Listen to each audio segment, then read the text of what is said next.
Had a little bit of oh, wow. A little bit of technical difficulties at the beginning there. Oh, welcome back, Devils fans. It is your host, Anthony Corona, here on Speaking of the Devils, where we are talking New Jersey Devils hockey all year long. Please hit that subscribe button, smash the like, share with a friend. Thank you very much. And folks, we are now in one of the biggest busy times of the year. Heading into NHL Draft free agency coming up the next couple weeks is certainly going to be very interesting for both your New Jersey Devils and the National Hockey League as a whole. We got some news, some chatter, a couple other newsworthy items over the past couple of weeks. Obviously, a bombshell trade went down yesterday, and we are going to talk about all of it. And first, I am going to start with something that has been lingering for quite some time, has been talked about for quite some time by many of us. And I think we're looking at close to the end here. The Nico deal. Pierre LeBrun reports the other day, Hischier Devils over the hump. I mentioned earlier this week that all signs pointed to Nico Hischier likely eventually signing an extension based on the current tone of contract talks with the New Jersey Devils. I was told Thursday night that those talks were now over the hump in terms of the meaty part of negotiations. There is still work to be done on it, and it can't be finalized until July 1 because he has 1 year left on his current deal. But barring an unforeseen obstacle as talks progress, teams that were hoping the Devils captain would become available are now moving on. My understanding is the Devils wanted to go long-term on the extension, while Hischier's camp, led by agent Alain Waugh, started with a shorter-term proposition, and since then, the sides have found middle ground. So, again, not much, groundbreaking here. I think most people have believed that the Nico deal was going to get done. Obviously, the Devils probably preferred to get the 8-year extension done. Teams will no longer be able to sign their own players to 8-year extensions starting September 16th when the new CBA kicks in. So this would kind of be the last big Devils contract that would be possible for an 8-year extension. What it seems like from this LeBrun report, middle ground, I don't know, is that going to be 5 or 6 years probably? And I think it's going to come in at what everyone has been saying from the beginning. This is nothing, earth-shattering. Somewhere between that $11 and $12 million mark. Nico will be a Devil for likely an additional 5 or 6 years beyond the year left on his contract this season coming up. And so we will keep our eyes peeled for when this gets announced. I'm expecting it on July 1. I mean, it probably is already done and just, they can't report it. So we'll keep an eye on that. But I firmly believe Nico Hischier will be a New Jersey Devil for quite some time. And we'll see what that cap hit comes in at. And obviously, guys, we will be looking at the meat on the bone scale regarding this contract once it becomes public. And then we have another notable restricted free agent, and that is Grits. Sunny Tkachuk, one of the few silver linings, in my opinion, for the New Jersey Devils on the 25-26 season. Grits is due for a raise, and a raise he will get. AFP Analytics. We look at the Sunny Tkachuk contract predictions, and they do both. They do like a longer term and a shorter term deal. So we look at the top one first, is the long-term deal they have at 4 years at a projected cap hit just under $6 million at $5.89 million over 4 years. And then they have the shorter term deal right below it, more of the bridge deal, 2 years at just over $3 million at $3.045 million. We'll be interested to see. Hopefully this gets announced sooner than later. I know a lot of people in prior years were frustrated with some of the restricted free agents. And, a couple years ago, it was Dawson Mercer, and that bled into training camp, and then the whole kind of Luke Hughes saga. But I don't think this will be a difficult one for Sunny to get done one way or another. If I had to predict, I think they will go longer. I just don't see. I think a lot of these guys just want to get the money while it's there. Like, anything could happen. And so I don't know. Maybe Grits would be open to the shorter deal, but I would tend to believe it more likely will be a longer deal. And I think from a while back, I kind of guessed somewhere between the $5 and $6 million bucks. They have him on the 4-year deal projected at the higher end of this, just under 6. Hopefully this is not a sticking point for anyone. They figure out the years, the term, that gets done. And we see Arsenij Gritsuk as a big piece of this New Jersey Devils club for years to come. I think this season in particular will be a very big one for Grits. If Sunny does not go out and land a bona fide top 6 guy, I think you're going to see Grits get ample opportunity to earn his spot in that top 6. I mean, when you look at the roster, who else? Obviously, there's always the potential of the Mercer experiment again, but outside of the core 4, as it stands right now, I think you'd have to look at the team and say it most likely, again, assuming nothing else gets done, that it would be Grits and Connor Brown with those spots at least early on. So we'll see how that goes. And then we go to goaltending. Ever since Kevin Weeks put out that tweet, I don't know, a couple weeks ago that the Devils were shopping Markstrom, lots of speculations and rumors, nothing concrete. In the past couple days, there's been some Adin Hill chatter. I don't know if there's anything to that, but that's another area. Listen, Sunny inherited quite a situation here. While there are great pieces in place, there's a lot of work to be done. Goaltending is definitely a big question mark for a lot of people heading into next season. Markstrom and Allen both getting up there in age. Will Markstrom be able to bounce back and give this team, NHL average goaltending or better? Remains to be seen. It's definitely possible, and I do think there's a world where you do see Markstrom next year. If nothing materializes, you're going to see Markstrom and Allen again. But will be interesting to see if that's something Sunny is able to do this summer, upgrade the goaltending. For me, Adin Hill, again, this is just rumors, but, might as well talk about it. I don't know that Adin Hill is exciting anybody. Could it work out? Sure. There's an element of gamble to all of these moves. The same with rolling with Allen and Dawes, right? I've said multiple times, I think Dawes could be a legitimate NHL goalie, but there's also the reality that he may not. We shall see. He's also a restricted free agent. I expect the organization to keep him in the fold. And whether he starts the season in New Jersey or Utica remains to be seen. We also have Jacob Markstrom in Utica looking to make the big show in the next couple of years. I'd imagine Jacob Markstrom hopefully pans out as a bona fide NHL goaltender. And then obviously Big Mike Yegorov is the guy that a lot of people think could be the next franchise goalie. Has had some promising, runs in college. A couple years ago, he was a little bit better, had a better team in front of him, but we shall see. Goaltending, definitely a question mark for the team heading into next season. Will it be Markey and Dawes again? Will you see Markey and Allen, or will you see Dawes and Allen? Will you see someone brought from the outside in Allen? We shall find out. But these are all things for Sunny to figure out. And then in some other news, I think this was a little bit unexpected. This was a couple days ago. Devils announced Jeremy Colliton's departure.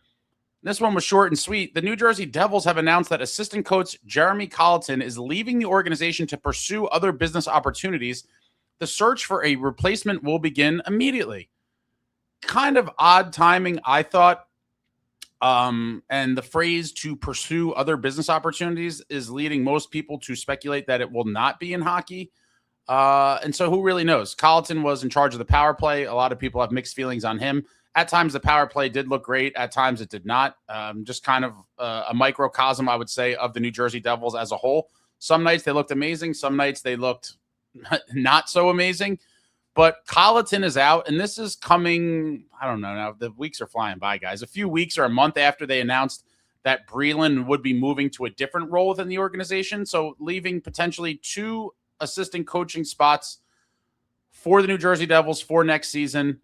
And again, with this, you don't really know, right? Like, was he nudged out? Was this fully his choice? We'll never know. And in the end, it doesn't matter. He's no longer here, and the search will begin or has begun for his replacement. A lot of people throwing out interesting names.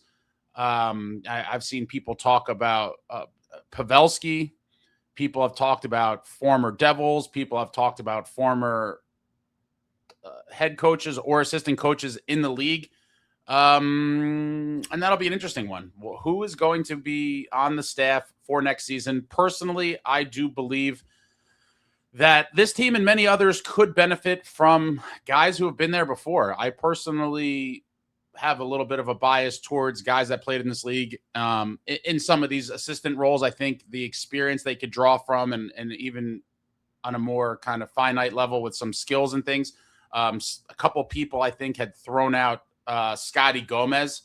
Absolutely love Gomer. He actually was an assistant with the Islanders years ago when Lou was running the show and has since coached in a variety of places. I forget where he was before currently, but he's the head coach of the Chicago Steel right now.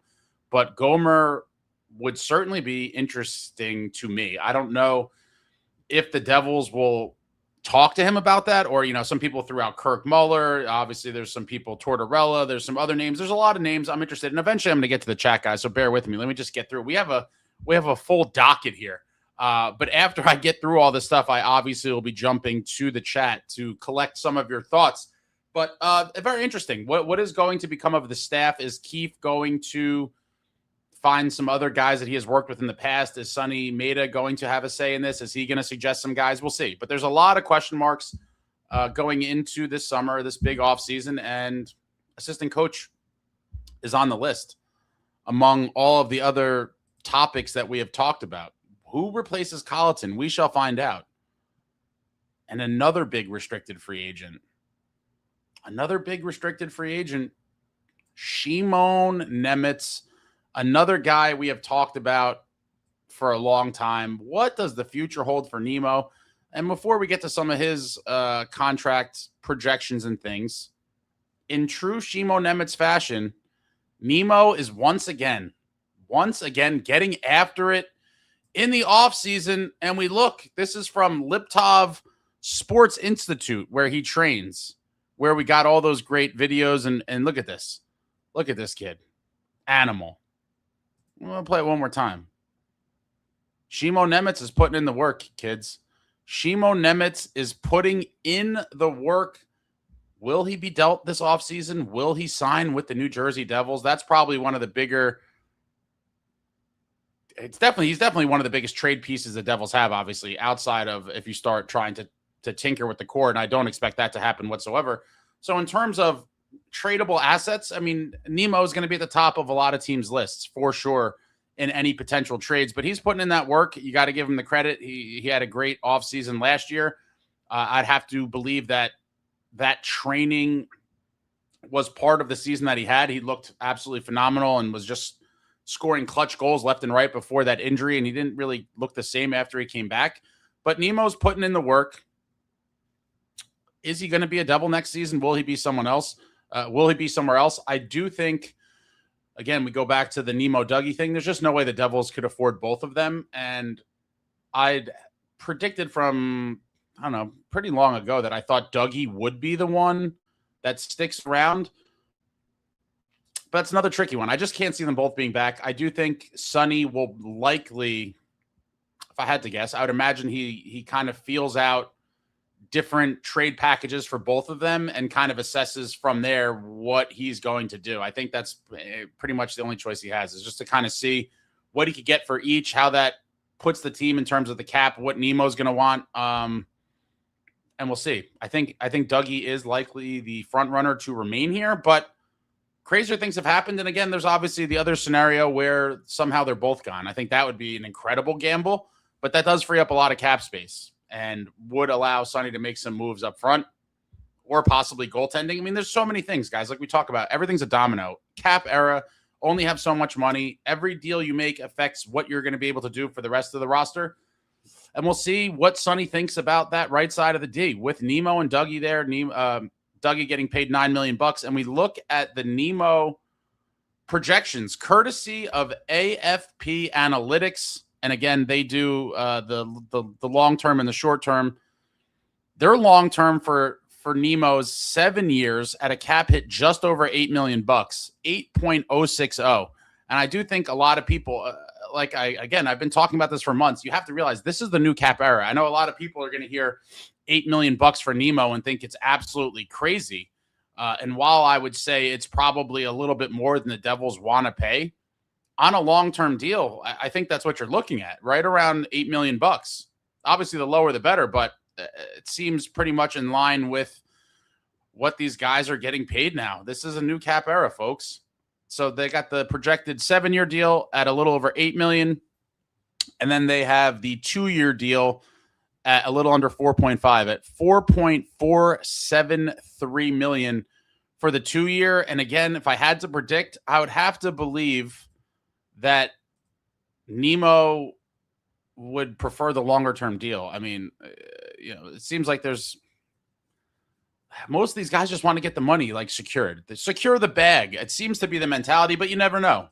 Maybe he thinks, he's going to have a great 2 years. He'll take the lesser money and then in a few years from now, cash in big time.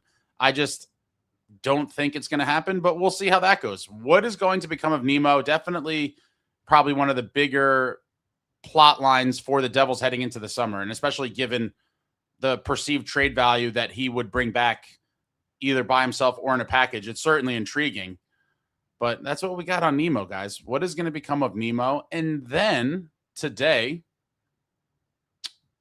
the NHL announced the Hall of Fame class of 2026. And there we see Patrice Bergeron, Brian Burke, Cindy Curley, Carey Price, Pekka Rinne, and one of my favorites as a child, Keith Tkachuk, going into the Hockey Hall of Fame class of 2026. Another, I guess, can you really call it a snub? I mean, an oversight for former New Jersey Devil and all-time franchise point leader, Patrick Elias. I do think Patty is certainly deserving of the Hall. I do think he eventually gets in, but we've seen this before with lots of guys. Tkachuk has been waiting forever. For me, one of the craziest ones we've seen in a while was former Devil 2000 Stanley Cup champion Alexander Mogilny. They made that man wait so long that he became pretty soured with the Hall of Fame and didn't even go to the induction. I forget what the official reason they gave for why he wasn't there. But I mean, you don't see guys no-show a Hockey Hall of Fame induction. And I do think that was kind of cheesy on Mogilny's part, but he didn't want to go. He felt they kind of played him. It is what it is. But here's the class of 2026. You see some very familiar names there, obviously. And another year, Patrick Elias is going to have to wait. But I think Patty eventually gets in. But congratulations to all of these fine folks. They will be getting in the Hockey Hall of Fame in November. Moving right along. Next on the agenda, the bombshell, guys. Oh, before I get to the bombshell, let me just quick little plug here. Follow your boy on Twitter, Corona NJD. Links are pinned in the chat. Follow me on Twitter. I'm going to be doing a lot more on there going forward. I've been doing a little bit more as of late. Follow me on there. And follow me on Instagram. Same thing, Corona NJD. Links pinned in the chat. Follow me on both of those. I'm going to be doing a lot more stuff on both of those platforms going forward. All right, what do we got now? Oh, obviously, the main event, I guess, at least for some of you. The main event, Father's Day, Sunday afternoon, the hockey world gets rocked initially by a LeBron report, but I'm just going to show the screenshot here of the official announcement by the team. But the trade heard round the world. Ottawa Senators trade alert. The Sens have acquired the 9th overall pick in the 2026 NHL Draft, the 25th overall pick in the 2026 NHL Draft, a 2027 second-round pick, and a 2029 conditional first-round pick from the Florida Panthers in exchange for Brady Tkachuk. And there it is, folks. The dreams of many of you, I know, just completely died. There's the trade. 3 first-rounders and a second-round pick for Brady Tkachuk. And what can you say, guys? I mean, listen, Florida was always the front runner. And like I've told you guys for months now, I would say that it was pretty pretty obvious that Brady Tkachuk was not long for the Ottawa Senators. Let's be clear. All the signs were there, and I've pointed them out along the way. I mean, after the Olympics, there was a bunch of stuff with the media. And again, I'm not blaming or stating that the trade was any one of these things. But when you start layering them all together, the picture was there. And so, he had some stuff with the media after the Olympics. He didn't like that.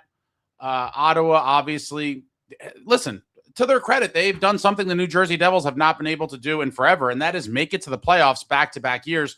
Now, underwhelming performances this year, obviously just a terrible performance by the Senators, getting swept by the Canes.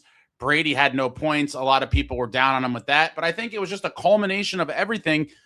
For an American kid playing in a city like Ottawa, it's not ideal. So you have to be realistic. You're already, as the Ottawa Senators, you're already at a little bit of a disadvantage, but like we always say here as well, winning cures everything, right? And winning meaning, not winning the cup, but at least winning a playoff round, winning a round or two would go a long way in kind of easing this pain. But it was always obvious. And after the final game of the series, I pointed out there was a moment where you saw Brady kind of look, he was near center ice, and you could see him kind of soaking it all in. And it very much looked like that was Brady kind of taking it all in and realizing that very well could be the last time he wore a Senators jersey. And it ended up being that. Like, clearly this guy was never going to sign in Ottawa. I mean, that's obvious. He wants to win. He obviously preferred to play with his brother. And so you look at all these things, it was obvious. I wasn't sure that it was going to happen this summer, but I did say that I thought there was a very good chance it could. But if not, maybe, it would have been next season at some point or during the deadline. But it was clear he was never going to resign there. The Senators had to move on, make the difficult decision to move him, get what they could for him. Now, in terms of the return, I think most people thought they would be getting like a legit roster player back from wherever he went. I will say it was a bit surprising that it was all futures. But, they did Brady a solid. He gave his trade list of the four teams that I think was LeBron reported were obviously the Florida Panthers, the Minnesota Wild, the Vegas Golden Knights, and the Carolina Hurricanes. And when you look at those teams, what do those teams have in common? Well, the first thing you say is, well, these are pretty good teams. Some people, a lot of people like to detract from the Wild for whatever reason. It probably has something to do with all the Quinn stuff and all of that. But the Wild have lethal players. They had a good regular season. They made it to the playoffs. Obviously, with the new playoff format, they got a little bit shafted.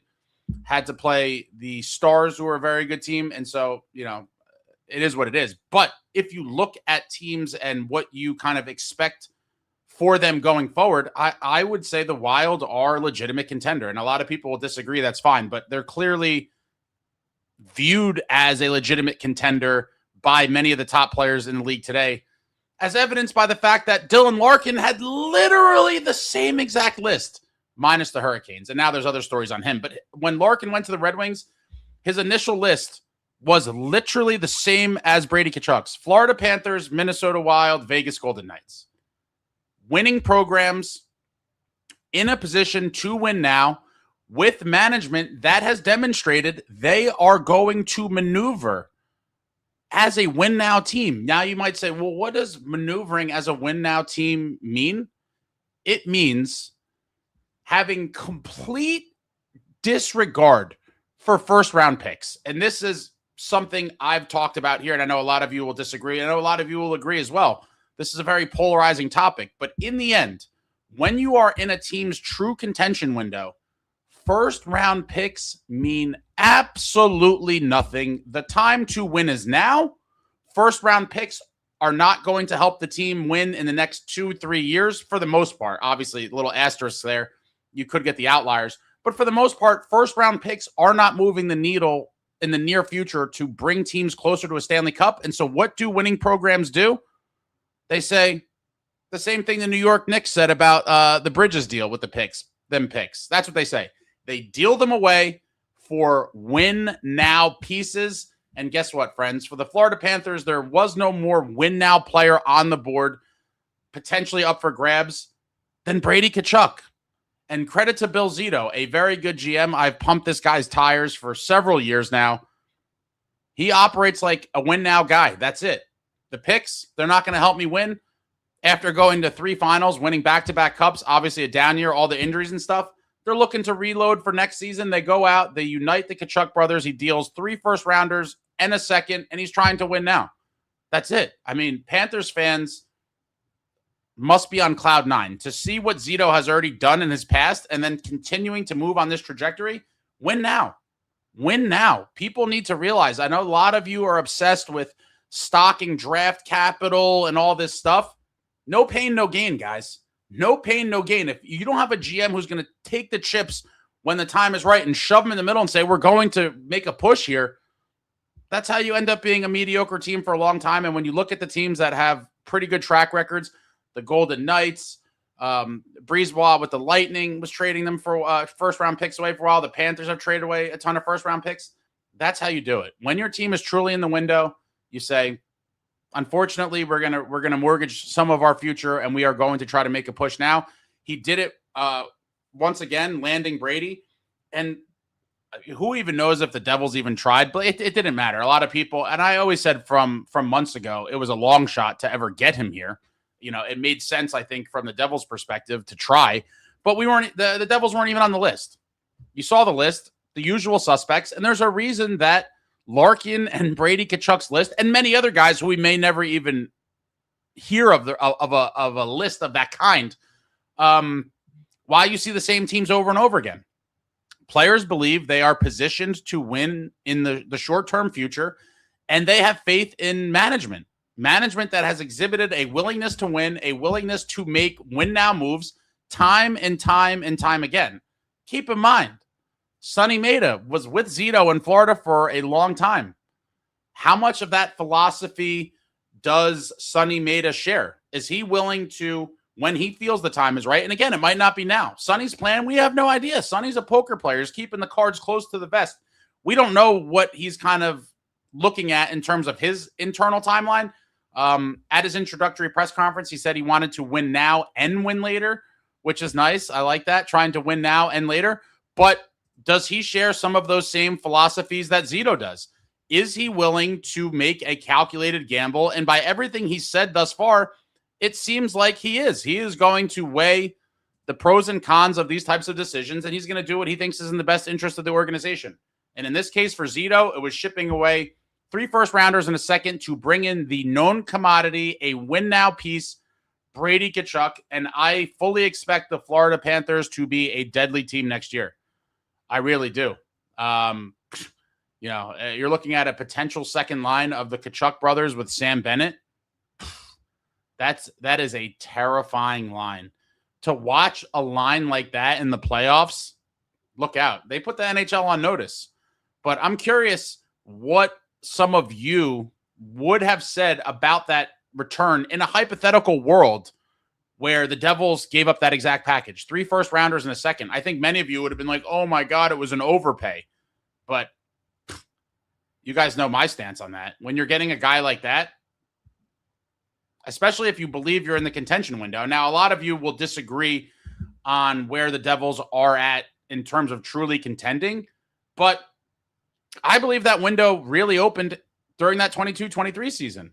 Franchise record, 112 points, beat the Rangers in a 7-game series, and then it's just kind of been flop after flop after that. But as we all know, outside of Jack Hughes, this core is quickly approaching 30 years old. So, you know, what is the shelf life here? Historically, guys start declining around 30. Obviously, there's outliers and there's guys that have these crazy seasons when they're much older. But if you're just looking at the odds would tell you their best years are pretty much the years we're in right now. You know, that 27 to 30 range. How does Sunny move? Does he trade this year's first-round pick? I think many of you want him to, but I know there's a lot of you that love the draft capital and, you know, are big on the pipeline and all that, and I get it. You know, he inherited a mess. The pipeline's not great. Drafting and scouting has been an Achilles heel for this team for quite some time. So, you know, what does Sunny do? Does he want to use that 12th overall pick to get somebody else in the system? Or does he say the time is now and try to package it up with some other assets, whether they're more picks or players, and try to make a big splash. We don't know, but I know a lot of you are very, very anxious to see what the first big move Sunny Mehta pulls off in his tenure as New Jersey Devils general manager, and we shall find out very soon. We will find out soon with the drafts coming up, free agency. Free agency is going to be less than probably ideal for a lot of teams, just given what some of these deals we've already seen signed, what the money's looking like. New cap world, guys getting paid. And it's going to be a very interesting couple weeks. Keep your eyes peeled. I'm going to have a bunch of stuff, articles and videos in the coming week about some potential draft prospects and free agents that are of interest as part of the, these big couple weeks that we're in right now. But we're going to go to the comments, folks. Let me see. Is there anything else I forgot on here? But win now teams. To the victors go the spoils. Win now teams are true destinations. And can Sunny Mehta eventually make the New Jersey Devils one of those destinations that players want to go to? And a lot of you are very down on this team right now, and I get it. I think some of you are unfairly looking at the team and where they are. But, there's a lot of good pieces in place. There's a lot that needs to be fixed, but there's a lot of good pieces in place. And any team that has Jack Hughes as a cornerstone piece is in a decent place. A lot of guys would love to play on a team with Jack Hughes, and I'm sure there's a lot of top talent around the league, despite their contract status or whatever. A lot of guys that would kill to play on a line with a guy like Jack Hughes. If this team could start putting together a decent season or two, I think the tides could turn pretty quickly where New Jersey could be on those lists of some of these guys, just like you see the Vegases and the Floridas of the world. Can Sunny truly make New Jersey a destination? All right, now we're getting to the chat here.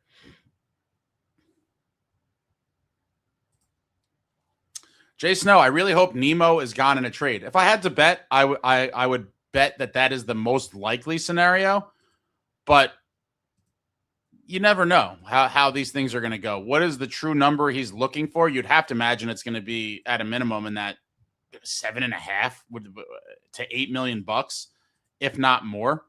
And he would have a lot of value to other teams. So, when you're looking at the Nemo versus Dougie situation, this is the thing we've been talking about forever. Would be very curious to see what teams would be offering for him, but it's a big one for Sunny. Mechanicsville, my man Nemo, I wish the rest of the Devils would get in the gym like Nemo. I mean, listen, he's started pretty early, right? I'm sure most of these guys have an off-season training regimen of some sorts. Most of them are just not going to be posting it. And I know a lot of people like to see the evidence, but Nemo is doing it big again this summer. Jason says squats don't teach defense. Maria, let Nemo start a new career in bodybuilding. Justin Smith need a better goalie than Markstrom. Yeah, but who? There's people have been throwing out a couple names, but are outside of Hellebuck, and again, that presents its own unique set of challenges with assets and cap space and all that. Who would be a clear and definitive upgrade over Markstrom that's somewhat realistic? I would say that the list is probably rather small. Like, I know a lot of you are so down on Markstrom, almost anyone you would say is an upgrade, but I have to disagree. Like, there's a lot of guys out there that are just kind of middle of the road type guys that I would say there is no guarantee that that's a clear upgrade over Markstrom. Like, okay, Adin Hill's the name that's, being rumored now based on whoever's report that was. Would you guys feel that much better with Adin Hill? I'm curious, over Markey. Brandon says, if Dougie isn't gone, I'll already mark the season as a failure. And I have to disagree with that. I know Dougie's another guy that people have been down on for quite some time, but he definitely has value to the team. I don't fully understand the amount of, I'm not going to call it hatred, but just, I guess, disdain that he gets from a good amount of people, but he certainly has value. And as I've said for a long time, I do think people, whenever the time comes where Dougie's no longer on the team, I do think people will look back and be like, you know what, maybe I was a little harsh on Dougie. We kind of miss him. And Severson's kind of the predecessor to that. If you remember, Severson and Graves both left in the same offseason, and Luke Hughes and Nemo were forced to play big minutes. And on many nights, you're like, ooh, these are the painful growing pains of having young kids on the blue line playing big minutes. But we're going to see. There is a chance Dougie's gone. What's Sunny going to do? What is Sunny going to do? Justin's another one that says trade Hamilton. Mechanicsville, Nemo was against the wall versus Fitz and Keefe. Now that Fitz is gone and hopefully Keefe soon, Nemo is going to relax and play even better. The Keefe one is interesting. I don't know that it's necessarily a Keefe thing, but I guess I definitely think he had some sort of feeling towards Fitz, and I guess probably Keefe too to some extent, but a new contract and some good feelings would be coming back for him pretty quickly, I'd imagine. Obviously, he's never going to play in the AHL ever again. I mean, that's not going to happen. So, does he just want out of here? Or does he just want an opportunity that he may not get here? I do think to some extent, Nemo probably wants to be the power play one guy. And honestly, on this team right now, you look at it and you say, it's not going to happen. I mean, and maybe he sees Luke Hughes kind of as a roadblock to that long-term in New Jersey, and maybe that would be part of his motivating factor to leave. But who knows? This is all just me speculating. But with Dougie and Luke here, or even just Luke, that power play one spot is never going to be Nemo's. And so if that's something he truly desires, I'm sure tons of other teams would be in a position to give that to him. And maybe that's one of the biggest things in his head. We don't know. We have no idea. Crazy Alex, Nemo needs to get his teammates in the gym with him.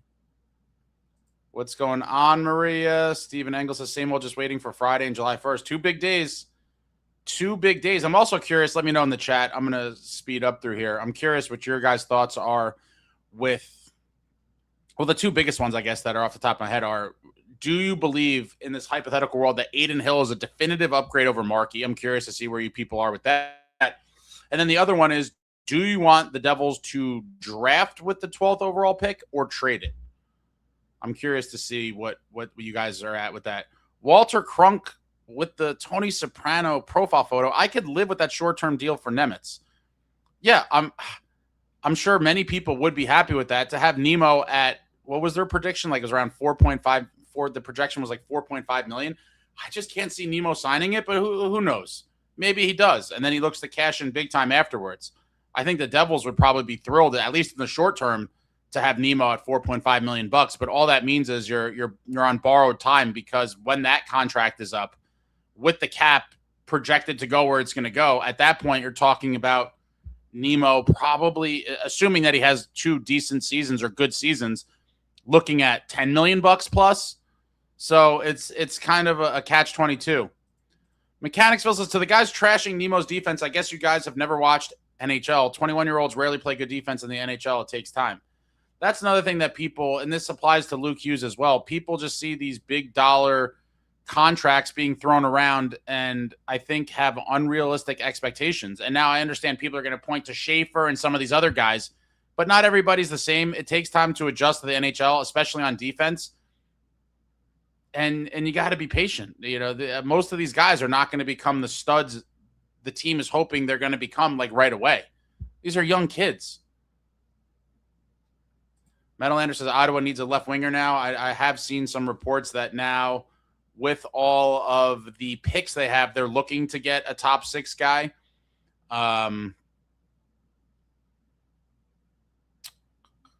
Senators fans must be, I mean, I've read some stuff online. It's an interesting kind of mixed bag of, people that are wishing Brady well and not really blaming him for the whole thing. Then there's the bloodthirsty crowd that, that the pitchforks are out and Brady Tkachuk is enemy number 1. They were calling him Trady Tkachuk. It's a tough spot to be in, but the guy wants to win. He wants to play with his brother. Like, how are you going to fault him? back on that point for a moment, which I forgot when I was talking about the Brady trade, and I'll get back to the chat in a minute. You know, the Panthers had the inside track. That was where Brady wanted to go. And Bill Zito did not mess around. He got the deal done. Now, it's just another painful reminder, and I saw people talking about this as well, of the Quinn Hughes fumble. I mean, the Devils certainly had the inside track for Quinn Hughes, and Tom Fitzgerald failed to close the deal. It just boils down to failing to close the deal. Whether you want to believe that it was the lack of cap space which caused that, if you want to believe he didn't want to pay the price, I do believe there's a certain contingency of people that believe the Wild's package was so much better, the Devils didn't have a chance. Obviously, I don't agree with that. I firmly believe it was nothing more than cap space. But it's the difference between having a GM that is locked and loaded, ready to go, make the big deals happen, and what the Devils had prior. And it's super unfortunate. I know a lot of people are now talking about the Quinn Hughes thing, and the Brady one was one that many people were talking about. That's finally put to bed. I do think Quinn signs at least short-term in Minnesota, and then everyone could stop talking about that as well. But it's a clear difference in management, and it's, again, reflected on how the players look at these teams. It's not a coincidence that Dylan Larkin's list and Brady Tkachuk's list were basically identical, with Panthers, Golden Knights, and Minnesota Wild. And not only are the Minnesota Wild on paper a very good team with the potential to put together some true runs in the near future, obviously both Dylan Larkin and Brady Tkachuk have a very good relationship with Minnesota Wild general manager Bill Guerin. All these things matter. Winning a gold medal with him, obviously for American guys like Larkin and Tkachuk, aside from Guerin, they have Quinn Hughes, they have Matt Boldy, they have Faber. So that's a very desirable place to go. And Billy has shown he's going to make the big moves. I mean, obviously getting Quinn was one of the biggest deals in recent times in the NHL. And now this Brady one is right up there as well. But there's a reason why players want to go to these destinations. And it's because they believe the team is positioned to win a cup in the near future, and they have faith in the management to keep moving in that direction. You guys are doing some Timo bashing in the chat. Chris Ladd says it'd be great to see Nemo play for a GM that doesn't hate him. Okay. Metalander talking about Claude Lemieux for Hall of Fame, 4 cups and a Conn Smythe. The argument can certainly be made. I would say his individual stats alone don't jump off the page as a Hall of Fame career, but when you take into consideration the cups, the Conn Smythe, the type of clutch player he was, just the overall role that he played in the league, I think you certainly could make the case. It's definitely a little more of a debate, I would say, than a guy like maybe even like Patty, but you certainly can make the argument. Whether or not he ever gets in, who knows? I mean, I don't even know that I've heard him even remotely mentioned really outside of like Devil circles in terms of like broad national coverage or like the lists, where people put out like the biggest snubs or guys that could potentially get in the next few years. I don't know that I've ever seen Claude Lemieux on there. I have been seeing a lot more Rod Brindamore as of late, which, by the way, again, Rod Brindamore, I mean, the guy's just been putting together a great program for years, and they finally got over the hump. Taylor Hall with the cup, man, the Hurricanes, folks. They're going to be a problem again next year as well. Puck Rock Ranger says, as a Devil hater, Elias still seemed like a good dude. Patrick Elias, great guy. Great guy, great teammate by all accounts. 2-time Cup champ, defensively responsible, just an iconic New Jersey Devil. And his number 26 is up in the rafters for good reason. Brandon says, what I'm most excited is whoever Sunny moves first was probably the problem on the team. I don't even know if you could just, I don't know that there was like problematic players. I mean, people have all their different theories about that, but I think Sunny is going to make the best moves that he thinks he can make, period, to improve the team. And however he goes about that is going to be determined at least to some extent in the next few weeks. Will he draft with that pick? Does he trade it? What happens with Nemo? A lot of question marks. A lot of question marks. Collect records. 108 in the mix. Only 22 likes. Hit the thumbs up, people. Hit the thumbs up. Don't be stingy. Hit the thumbs up. Maria says, look at that Bill Zito. What a GM. Indeed. Dakota says, honestly, I don't think this makes the Panthers that much better. I don't know how you could possibly think that, but you're entitled to that opinion. I wholeheartedly disagree. Jay Snow, how do you not get a roster player back? Yeah, I said that earlier. I think most people thought they were going to get a package which included a roster player, but wow, I mean, Zito really pulled a rabbit out of the hat here to be able to land Brady Tkachuk with only trading futures. I mean, that's a job well done right there. Justin Smith, Jack Hughes needs to stay healthy this year. Obviously, the single biggest element for the New Jersey Devils to have a successful season is the health of number 86. And I will say, and a lot of people will have whatever little comments they have to say, but it was encouraging that he did not suffer a major injury on the ice last year. Obviously, the Chicago cut thing was atrocious and derailed the season, but he had that one little injury where he missed a few games. But outside of that, fairly healthy year on the ice. Can he replicate that for next season and finally become the first 100-point scorer in New Jersey Devils history? Got so close with that 99 a few years ago. Bobby, thank you for the super. What's up, cutie? I know you must be bummed over Brady, but I think Sunny will be all in on Robo if he can move Markey. Nemo should be power play 1 over Luke. A lot of people thought Brady was the ideal guy for the Devils to target, but everyone knew it was a long shot. I mean, Florida was always in the driver's seat, built to contend now. His brother plays there, and all these guys want to play with their brothers. They got a taste of winning together in the Olympics, the same with the Hughes brothers. A lot of people speculating, oh, now it's Quinn's turn. That certainly would be a mega blockbuster if Sunny was able to get Quinn here. I just don't see it happening. But I'd love to be wrong about it. But I think Quinn stays in Minnesota. I think you've been talking about Robo for a while. I just can't see it. I think he stays in Dallas ultimately, but I don't think that. I mean, there's a bunch of inhibitors to that, right? I mean, Robo is going to get paid mega bucks. So for Sunny to even free up that money would take a few different maneuvers prior to, but I don't think he's going to want to get a guy at that 13, 14 million cap hit right off the bat. Again, I could be wrong. I just personally can't see it. Nemo being on power play 1 over Luke, I don't know if I could agree with that either. I mean, there was certain stretches where you're like, wow, Nemo looks phenomenal, but then there was stretches where he didn't. I do think, at least in terms of overall offensive ability and power play 1 quarterbacking, I do think the ceiling for Luke Hughes is much higher. I know a lot of people will disagree, but Luke has shown signs of what he's capable of doing back there on the power play and even at even strength. I mean, he is a Hughes brother. Great skater, could make passes, could rip it when he has some time and space. I think Luke Hughes is a guy that is going to have a big season.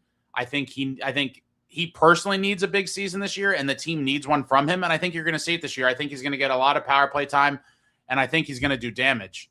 But Nemo, I think, is certainly capable of being a power play 1 guy somewhere else. And even, with Luke here, I just can't see it. I just, there's a lot there, but I certainly understand why you feel that way. All right, what do we got here? Zito is schooling the league. Puck Rock, think Ottawa's rebuilding. Will try to flip the picks. I think they're going to try to flip the picks. I don't think they want to go into a rebuild. Their fans are certainly, feeling a lot of different emotions right now. And when you look at some of the things that are being written online, it's kind of all over the place. But understandably, some of them feel betrayed. Some of them are just disappointed. Some of them look at it as a massive step backwards. But who knows? Maybe they are able to make a move and bring in another top 6 guy by using some of those picks. We're going to see. Stützle is a great player. They have some other good players as well, but is it going to be enough to be a contender anytime soon? I would have to say I don't think so, which is the main factor, I think, why Brady wanted to leave. Jason said Brady was never coming here. I completely agree. We weren't even on his list.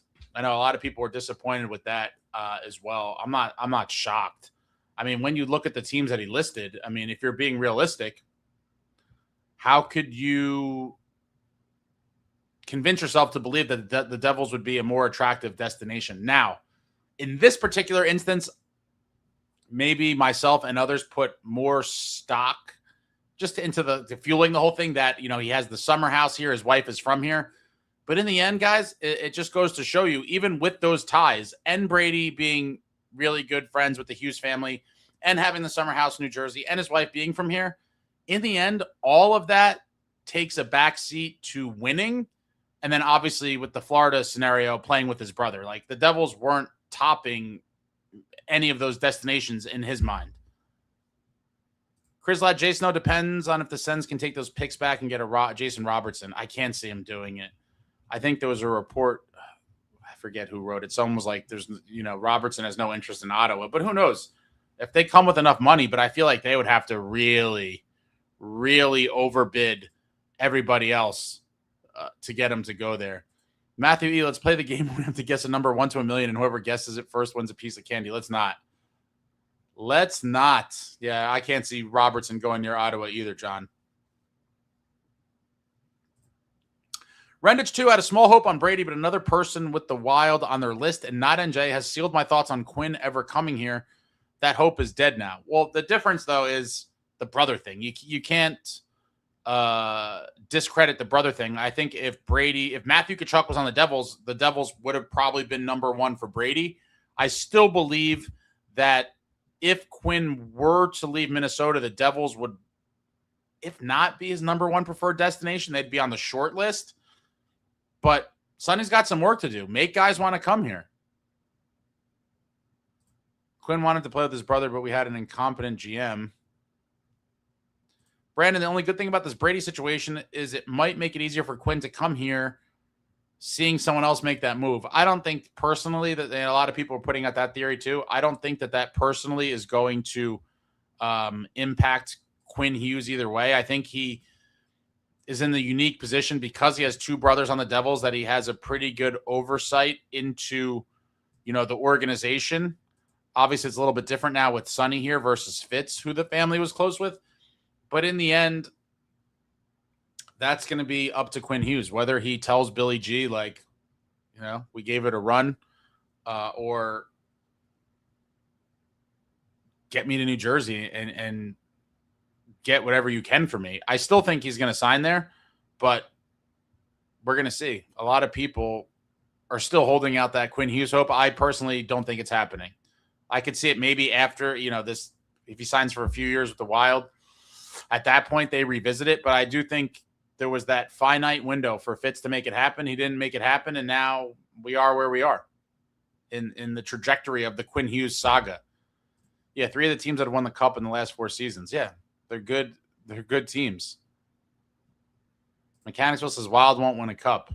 The road there is certainly a difficult one, but I would never say that they won't win one. I think they're definitely in the mix. Crislad, league trading is going to be boring if all players only say the Knights, Panthers, and the Wild are the only teams they want to play for. I don't think that's going to be every guy, but you're going to see a lot of guys with a similar list. But again, they've built winners, and they're perceived as winners by the players. I mean, what are you going to do? Collect Records has too much chatter about Hellebuck in Carolina for my liking. I mean, wow. That would certainly be a statement. If Tulski goes out and after winning the Cup gets Hellebuck, I would say, wow. That certainly would be something. But he's another guy where I think if the Jets get the right offer, I think Hellebuck's gone. He wants to win too. Guy wins a gold medal, and he's like, what am I doing here? He's getting older. He wants to win a Cup. It would be crazy. And people were speculating Hellebuck to Florida a couple weeks ago. I mean, if they somehow pulled off getting Hellebuck, that would be insane. It would have to be one of the greatest off seasons for an NHL team ever to land Brady, Tkachuk, and Hellebuck in the same offseason. Snow says the NHL is becoming the NBA, the super team era. But the difference, I can understand why people think that. But I do think it's easier to, like we saw, when LeBron did it, I'm taking my talents to South Beach, which, by the way, that whole thing was the reason that I basically probably started not liking LeBron when he did that special. And I thought the special was corny. I know he did it for charity, and I forget, it was like the Boys and Girls Club or whatever. I would have respected it more if he made the announcement he was staying in Cleveland, but to do the whole special and then say he was leaving, I didn't like that at all. But in the NBA, I think it's easier to stack the deck, if you will, and make these super teams. And then obviously they went and they got their title, but it's not as easy in hockey. I mean, obviously you could have good players all go to one team and it will make them probably a contender, but it's not as much of, and nothing's a guarantee, but I don't think it's nearly as much in hockey as it is in basketball, to where if you have three guys, when it was Bosch, Wade, and LeBron, it was like, okay, these guys are going to win, at least a title. It's a little bit different, but I certainly see the somewhat comparable scenario there. Brandon T, trading your picks will set you back so bad for the future, though. Yeah, but if you're constant, this is the thing, Brandon, where people get obsessed with the draft capital. If you're constantly only worrying about the future and clinging on to all this draft capital, you likely are never going to be a winner. I mean, that's the thing. Like, to improve your team when you're in the real window, you see all these teams doing it for a reason, because they realize this window is not going to be open forever. We have a team in place that we think could make a run, and you got to give up some of the picks for the future. Even going back to, someone brought up NBA, so I'll stay on NBA for a minute with the Knicks, right? They gave up 5 first-round picks for Bridges. Like, the Knicks won a title. At this point, like, they haven't won in 53 years. They win the title this year. At this point, because they don't have those first-rounders for however long, does anyone care? No, absolutely not.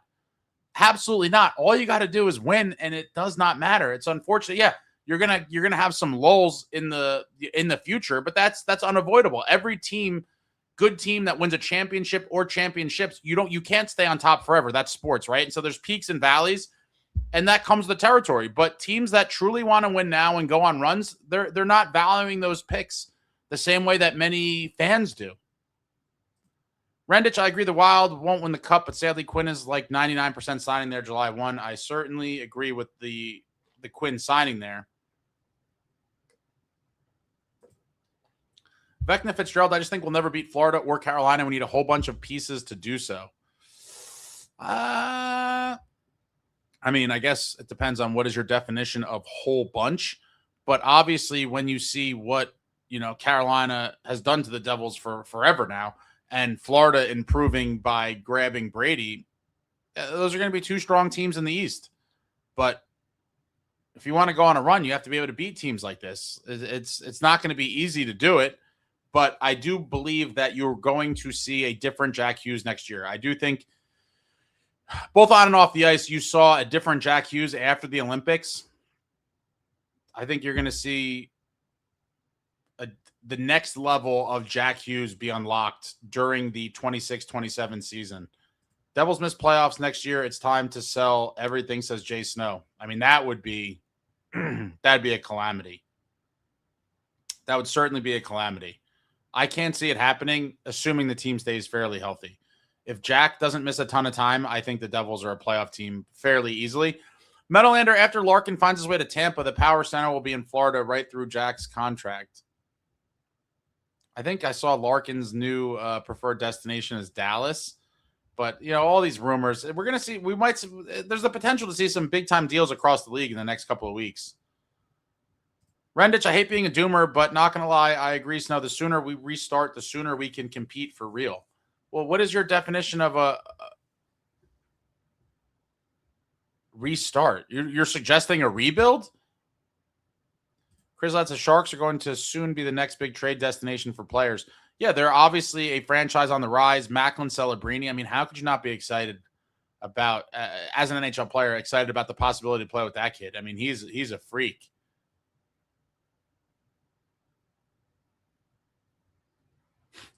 Metalander says Florida has $7 million in cap space and need a goalie. I know just the guy. And a lot of people were speculating about Bobrovsky, and then there was a report that he wanted some ridiculous contract. Like, Bobrovsky is another kind of up there goalie who has won, but you don't know what you're going to get from him now. And even if you're talking about from the Panthers' perspective, would they even take him back if he offered to sign a super team-friendly deal? I mean, if I was Bobrovsky personally, I would beg to stay and give them a very enticing offer to sign him. But I think he's looking for his last payday, and it seems like he's not going to be back there.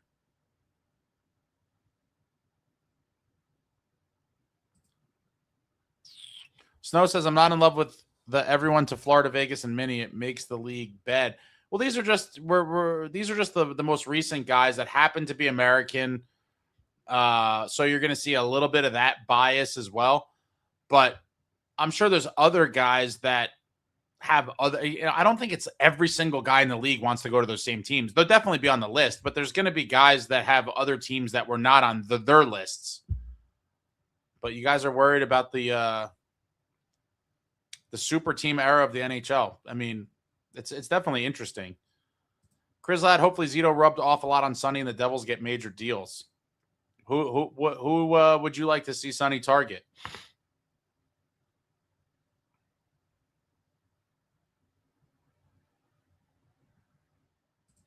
My buddy Goody, yo, congrats on the new gig. Thank you. Hot take, Brady going to Florida is not surprising. Yeah, I don't think anyone's surprised. Personally, I never cared if he came to NJ. To me, he's overrated, but I get why people want him. I would say he's pretty fairly rated, but depending on who you talk to, I think he's overrated by some, and I think he's underrated by many. I do think with the proven scoring ability that he has and all the other intangibles and the fire that he brings, I think tons of teams would have loved to have him. I think the Blues or some story came out that the Blues were interested, but we're told they weren't on the list. And that's also to loop back to really when you look at these or whatever you guys are saying about super teams and all this, that really is a derivative of the overly common practice of the trade protection, right? If Brady did not have the trade protection, and I'm not saying he shouldn't have, like, listen, I do think certain guys deserve and warrant trade protection so that they have a little more security. That all makes sense. So when you're dealing with a guy like that, yeah, because of the trade protection, he had a say in where he's going to go. And that sort of handcuffs their current teams and, makes things a little bit messy and more limited in terms of options for their current GMs. But if that wasn't such a rampant thing and not everyone had trade protection, you wouldn't be seeing guys in the driver's seat. Players would not have a say in where they're going. But the trade protection thing has gotten out of control, I think, to some extent, in my opinion. And look no further than the Devils with, I think they were tied for the second most, maybe, trade protected contracts. And that's all part of the sticky situation that Sunny Mehta finds himself in, inheriting the team that he did with all of the trade protected contracts that Fitz gave out. Matty Ice says Nemitz in our 12th for Wright in Seattle's 7th. That's an interesting one. A lot of people talking about Shane Wright, I think, would be a phenomenal grab for 3C. People are pretty much throwing out, this is the time of year where people are just throwing out all kinds of ideas, but is that a possible fit? Collect Records, I thought the return for Brady was solid. Good on their GM for being proactive. I'd have paid it for Brady all day. Oh yeah. I mean, I think the astounding, guys, I'm going to catch up on the chat. Don't kill me. My bad. You guys are very chatty tonight, but shout out to everybody for coming out. I appreciate all of you. Yeah, I think the overwhelming consensus was that, the Panthers won the trade. I mean, how could you think otherwise? The Panthers gave up picks and got a top player in the league.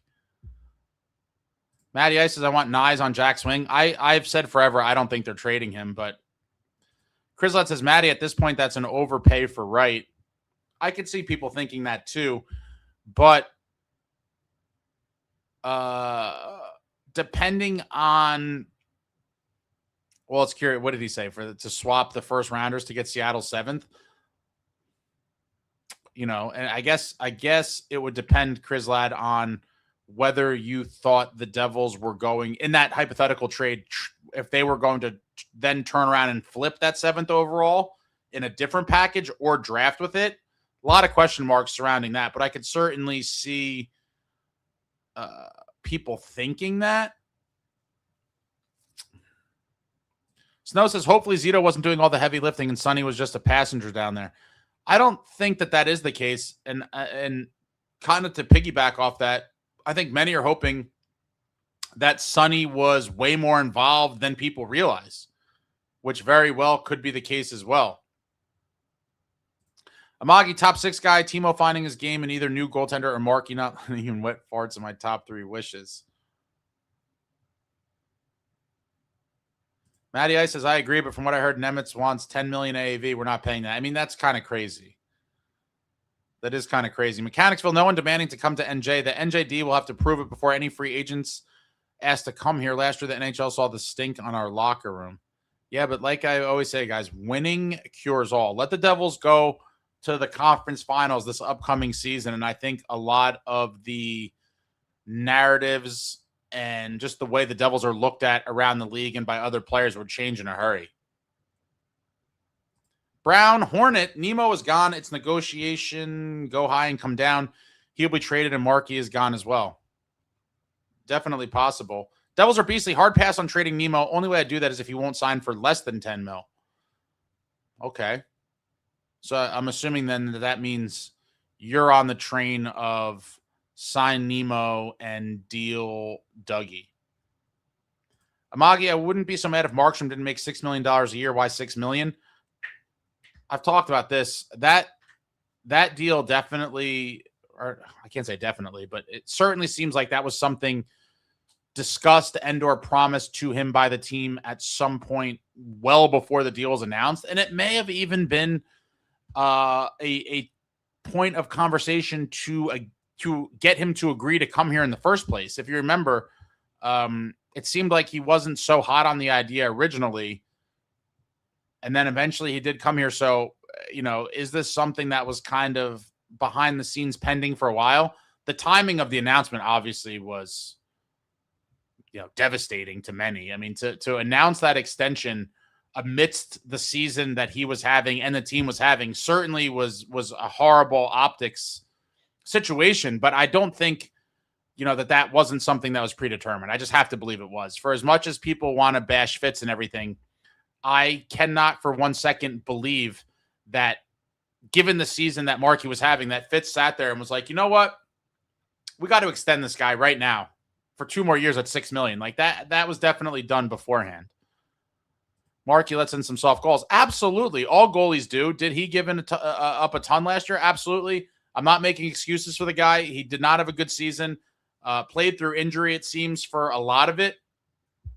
And if he returns, you guys got to hope that you see a bounce back season. But I certainly understand the skepticism. Walter Crunk says, if we're dropping Nemitz, then we cannot lose Dougie, in my opinion. I would agree with that. I think it would be really wild to deal them both. But is there a world where Sunny could consider doing it and it sort of pans out? I think so. But they definitely would be, the two of them would be missed. I mean, you're talking about reconstructing the right side at that point, but you never know what Sunny has up his sleeve. These are all things that we will have answers to soon enough. Snow wants to see the decor completely shaken up. Amagi says Aiden Hill is not an upgrade over Markstrom. Brandon, I can remember every good thing Nemitz did last season. I can't think of a single thing Dougie did other than blocking Quinn. Brandon, do you not recall after he was healthy scratched? I think he had like a 10-game point streak. Now, obviously, it seems like you want to see the more theatrical, clutch moments with the Nemo overtime hat trick and the shootout winner and all that. I get all that. But you cannot dismiss the tear that Dougie went on after he was healthy scratched. I think it was like 10 games in a row with a point. Maria wants to trade the pick. Snow says, hell no on Aiden Hill. Devils are basically, personally, I have nothing against Dougie, have his jersey and all, but it just makes too much sense and prefer the long-term plan of Luke, Nemo, and Salayev. And that's certainly understandable as well for people looking a little bit more at the long game. Tasha, what's up, Tasha? I just realized exactly how much Sunny has to do, so I don't give him flack for no trades yet. Yeah, I mean, it's early, guys. Some action is going to happen soon. Dire Wolf, I would keep Nemo and Dougie and do whatever I could to dump Kova and or Siegs. Yeah, but from a cap perspective, right? Let's just use a round number and say Nemo signs for the $8 million. You know, Kovacevic and Siegs, even if you dumped one of them, you're still not. It's a net. You're making a very expensive blue line already more expensive. I do think the organization that could change. You know, Fitz was very high on Kovacevic, and again, he came back from that injury. I think it's tough to kind of gauge what he's going to be going forward based on last year. You know, he might look a lot better this upcoming season, but Kovacevic at $4 million is not bad whatsoever. A lot of people kind of trashed that signing. I thought that was a good signing by Fitz to get a guy locked up. I mean, he has trade protection too, but I certainly believe tons of teams would be interested in Kovacevic if you made him available and, again, had to navigate the whole situation of, you know, getting a team that he want to go to and all that. But there's a lot of question marks on the D, and there's a lot of different ways that Sunny could go about, you know, shaping it. I still just can't see a world where Nemo and Dougie are both still here, just because you're talking about, you know, $17 million or so between the two of them.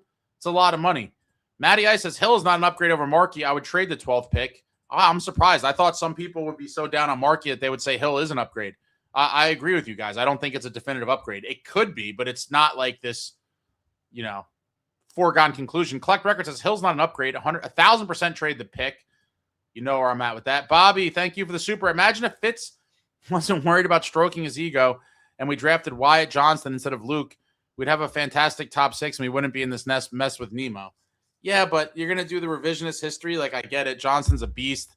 But, you know, Luke was ranked very highly in his draft year, and obviously Jack was pushing for it. Like, that was written, man. That was always going to happen. That was always going to happen. But where are you? I can't keep up with everybody, Bobby. Where are you at with the Nemo situation? Jay Snow, I want him to package that 12th pick Nemitz for a top 6 player. And I think that's kind of the wave that many folks are on. Trade the first rounder with Nemo and get a top 6 player. But who's the top 6 player you're looking for? And depending on who it is, you'd probably have to add more to that. If you're going to come out with some crazy name, I'm curious to see who you're going to say, Snow. But it's definitely a good starting point to bring in a big-time forward. Chrysolite says, I see Nemitz signing a 7-by-4-year deal for a short-term contract. It's interesting.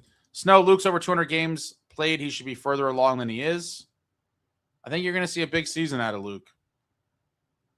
Maria, that Quinn Hughes fumble will haunt us for all eternity. I mean, it'll be talked about forever. That's for sure. But, again, winning cures all. If the Devils can get their stuff together and go on some runs, Fitz completely screwed this organization, drafting bad contracts, the Quinn fumble. You guys. Snow Devil, Shannon THG, the hockey guy. Shout out to the hockey guy. Put out a video listing the most underrated player on each team. For the Devils, he put Allen. Who on the team would you say is most underrated? That's a good question. Most underrated?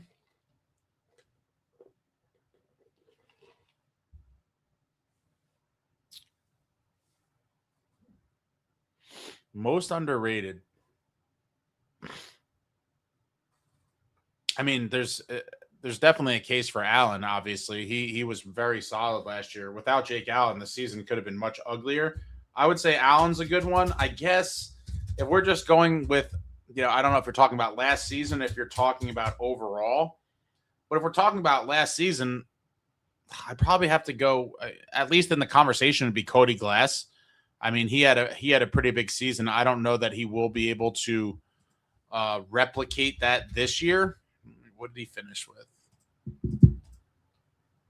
Definitely exceeded most expectations. Yeah, in 70 games, he had 19 goals, 7 assists, but 19 goals out of glass in 70 games. I mean, you know, can he come close to that next year? That would be a big help.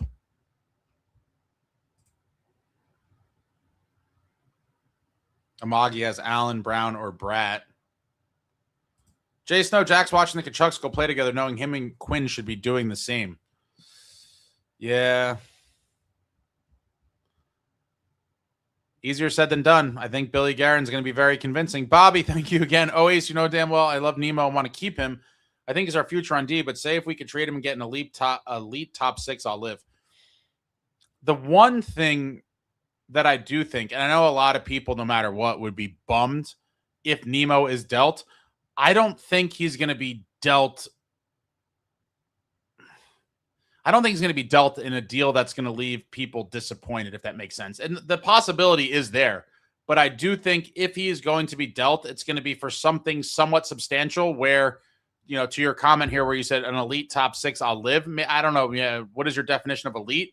But I think he could be part of a deal for a sizable player where people are going to sit back and be like, well, you know, I didn't want to trade Nemo, but I understand why the team did this and I could live with this. I think that would most likely be the scenario if he's dealt. But Jason knows, is Carolina not getting past Florida? That's bold. Amagi, put Timo on power play 1 in the right, and if he doesn't improve, ship him to Egypt. I think you know where I'm at with that. He's got to be. I think the right matters, but more so than that is power play 1 time. You see tons of the guys that are putting up monster points in this league and do year after year. A lot of their production comes on the power play. And if Timo is not going to get consistent power play 1 time, you're going to see that reflected in his numbers. I know people don't like hearing that.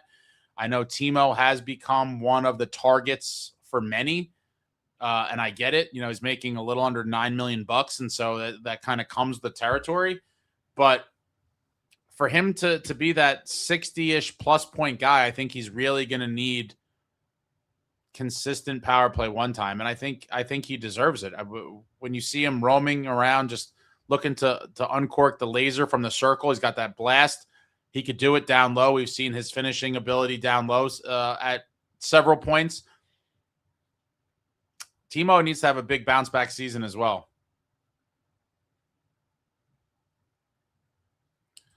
Dire Wolf says Panthers are going to be all kinds of scary.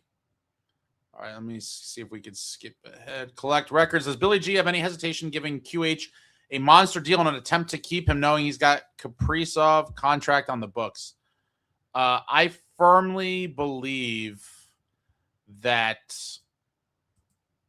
Billy G is going to do whatever he has to keep Quinn there for as long as possible. And if that means moving some other pieces around to free up cap like that, and he hasn't, you know, made it. It's not a secret. He's pretty much an open book about it, that keeping Quinn is his number 1 priority. And I do believe if it comes down to it, he will find a way to make it happen. Should, you know, if that's what Quinn's looking for.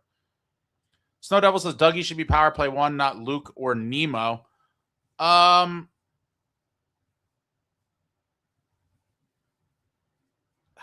think for me, I think the Dougie versus Luke's conversation is a closer one versus Nemo. Like, I think he clearly would be the 3rd guy in that pecking order. And I think you're going to have to see what they both look like, you know, next season, assuming Dougie's still on the team. I do think you'll see them both get opportunities and you'll kind of see how it pans out from there. When Luke is on, Luke is electric. When Luke is on, he's electric. And the Devils need to see that version of Luke Hughes more often than not next year. But I do think Luke is going to have a big year. Amagi says Nemo is overhyped as much as I like the kid. Again, I think that depends on who you're talking to. But when you have such a clutch run of all those big-time moments, you're gonna get that from some people. But those moments matter. Those were some big moments. An overtime hat trick. The shootout winner. He had that, was it the tying goal with a second left against the Islanders during the streak? They lost in overtime, but he tied it up with a second. I mean, the theatrics were there. Nemo was certainly providing highlight reel stuff for a while, and it made a lot of people fall in love with him, and understandably so. Jay Snow, they don't have money to pay Nemo long-term grits and then keep Dougie. No, I mean, I just think the Dougie Nemo thing is kind of the breaking point. Like, one of them has to go for cap space. Bobby, you think you could do a video on the UFAs, RFAs the Devils should target? Yeah, that's coming up. A lot of stuff coming up this week. Geese Feeder, what wingers do you think the Devils target this summer? Videos and articles coming on all of this in the next few days or so. So you'll have some of these types of things. Jason, the picks aren't great. The 9th, the 25th, and the 2029 first. Yeah, there's still 3 first rounders, and a 9th overall is pretty valuable. Obviously, a 25th is not, exciting. But Geese Feeder, hoping Quinn kind of misleads the media like Brady did to an extent and decides he wants to come to Jersey. I'm not confident it will happen, but I could dream. And that, listen, when you're looking at potential scenarios, that could be the case. Again, I have speculated from a while back. I do think that Quinn believes the Minnesota Wild are in a decent position to contend, and I do believe he does have a very strong bond with Billy Guerin. Is that enough to keep him there? I think it is, but we're going to find out. This very well could be Quinn Hughes, doing his own kind of poker act and not leading the public on to what he really thinks. And we'll see. I mean, it would be pretty crazy if all of a sudden we got some bombshell announcement in the next week or so that Quinn was dealt to the Devils. I'm not expecting it whatsoever, but it's definitely a possibility. But I do think Quinn has been genuine with what he said about the Wild and Guerin in that whole situation. And I think that's ultimately why he stays there for at least a few years. Jay faces, if Helly goes to the Canes, they will see another cup. I think so. Snow wants to get rid of the no move clauses. I don't think the Players Association will ever allow that. The Players Association is pretty powerful, and I can't see them ever letting that happen. Snow Devil, the big players asking for trades to the top contenders is not a coincidence. They're all Olympic champions, Larkin, Brady, Helly, who now want a chance to win a cup. Yeah, and that's what happens. There was even the rumor about Austin Matthews. I don't think he's going anywhere. But guys got a taste of winning at the highest level. An Olympic gold medal, and they're like, I want to experience this in the NHL. I want to win a cup. And a lot of guys were forced, I guess, to have those tough conversations with themselves and or their general managers and be like, I don't think it's going to happen here. And that's within their right. And it's also within the rights of the teams to be like, we don't care. You're here. I mean, and you may see that happen with some guys too. Brandon says, as much as I disagree with you, as much as I agree with you with draft picks, once Florida is finished, they're going to be irrelevant for a decade. Brandon, listen to me very carefully, Brandon. Who cares if they're irrelevant for a decade and a half, 2 decades? I think all Panthers fans and fans of pretty much any team, if they're logical, would sign up for that, given that they went to the Cup finals the first year they had Matthew Tkachuk. They lost in the finals, but then they went back the next 2 years and won. And now it seems after this down year they had with the injuries that they're going to be built to make some runs the next few years. I mean, obviously you're going to have the valleys. You're going to be irrelevant at some point, but they already have 2 cups. They're already playing with house money, in my opinion. They won back-to-back cups. Think about how long the Devils have been mostly irrelevant for. No cups to show for it. They made that run to the finals in 2012. We're now 14 years later, and they've won a single playoff round. So what are we really talking about? Where did, and again, very different in terms of the Devils' kind of outlook at that point versus the Panthers now.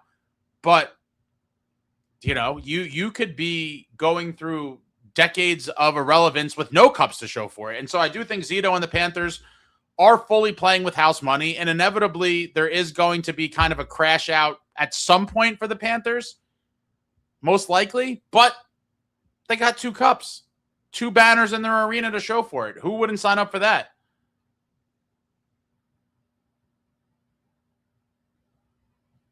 Exactly. Devil Dog says we kept our draft picks and are still irrelevant. Exactly what I was just saying. Joe Cade, picks aren't going to win you a cup tomorrow. We're a team that's built for now. Trade the picks for more now players. I mean, that's where I think, the difference between people really trying to win now and people that just talk about it. Anson, Pop alike. Thank you. Brandon, and I just think the Devils are in a different situation. The Devils haven't succeeded in anything for a decade. It's true. It is true. Jay Snow, can Jack survive 4 physical playoff rounds? I can see them missing the playoffs. We've had 2 7th-place finishes in the past 3 years. And then Martinelli says Jay Snow wins the Doomer contest by a landslide. I do think if Jack plays 70-plus games, the Devils are in the playoffs. I think Jack has a monster season. And, they're firmly in the playoffs. Now, what other moves Sunny makes between now and the start of the season, I think ultimately will dictate what their ceiling is. But even with just minor tweaks, I've been saying this for a while, even with just minor tweaks, whether that's, a guy or two in the bottom 6 and whatever other little changes, even with minor tweaks, if Jack stays relatively healthy, the team should be a playoff team. And I think Jack will have 100-plus points easily. But he's got to stay healthy. We got some fighting in the chat. Everybody play nice. Jason, the names I've heard recently are McTavish and Kyrou. These are these guys have been kind of talked about by different teams going back to next season. I think I just saw Ottawa might be looking for McTavish. I mean, both of them would certainly improve the Devils. But like I always say, is that the biggest kind of splash you could make? Because with the way it is now, with the assets the Devils have, if they're going really big game hunting, they're only going to be able to make one of those moves from an assets and most likely cap space perspective. Do you want to use all the bullets on one of those guys? Justin Smith says nobody wants to play for the Devils. They have no ambition to win. I'm not going to say nobody wants to play for the Devils, but I do think with the Dylan Larkin and Brady destination lists becoming public, it should just be another kind of awareness moment where it's like, teams that are looking to win now and trading first round picks and doing everything they can to truly make runs. That's where guys want to go. It's no secret. But I think some people kind of had to keep seeing it over and over again to realize, like, oh yeah, teams really trying to win now are constantly trading the first round picks. Jason knows if Kyrie would have to waive to come here, he could say no. C-Bones, I feel like the Devils go nowhere until they figure out what they're doing, what they're going to do in net. I don't believe Markstrom is a starter at this point. I could certainly understand that sentiment. His numbers last year were not good. They were not.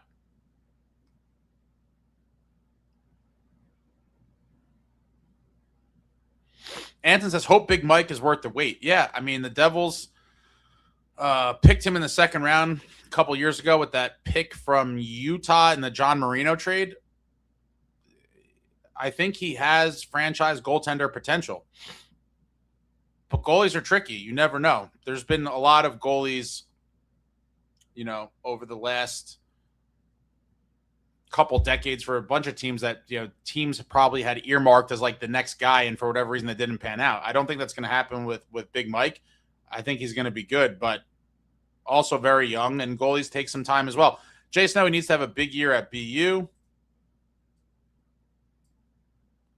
And Snow said, I think he leaves BU after this year. If I had to predict, I'd probably say the same. I think he plays BU this year and then Utica the season after. Anson, Sunny seems like a smart dude. I think he will be a tactical guru here soon.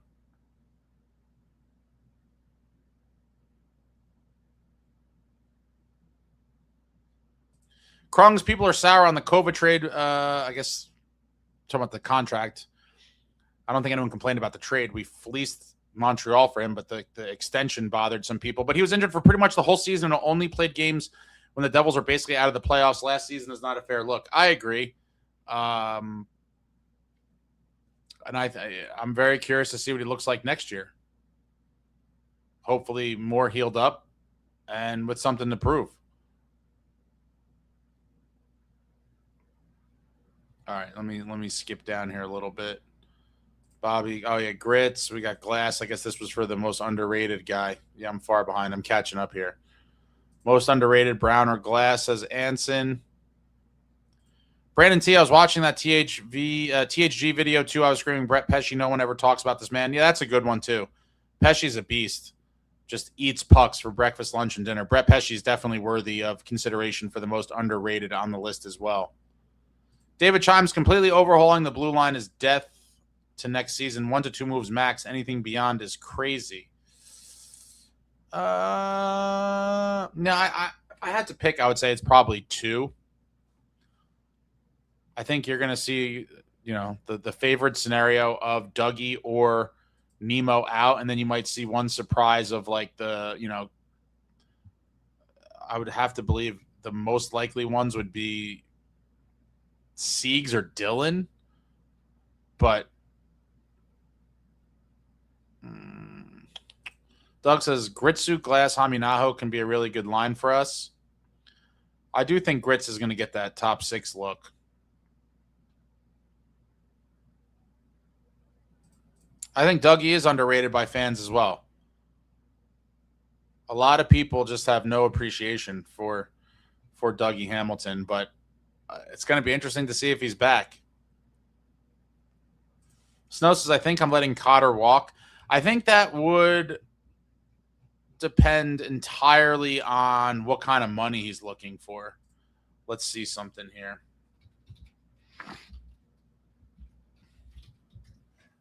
And it's crazy now with the new cap era. What is, let's see.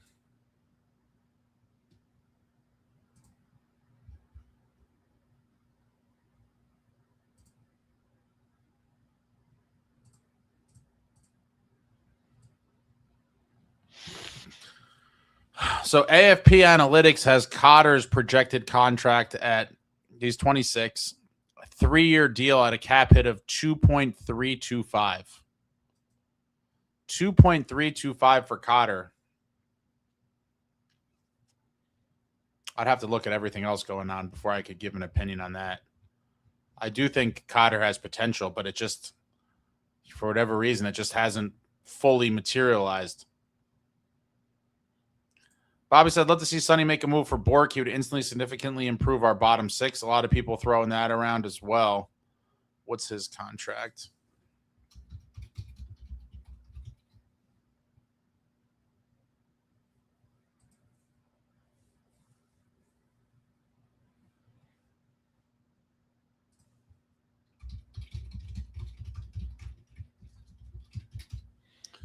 Let's pull it up.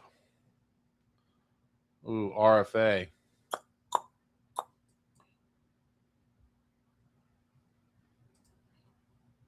Let's see what his number is on AFP. It's probably a pretty robust projection.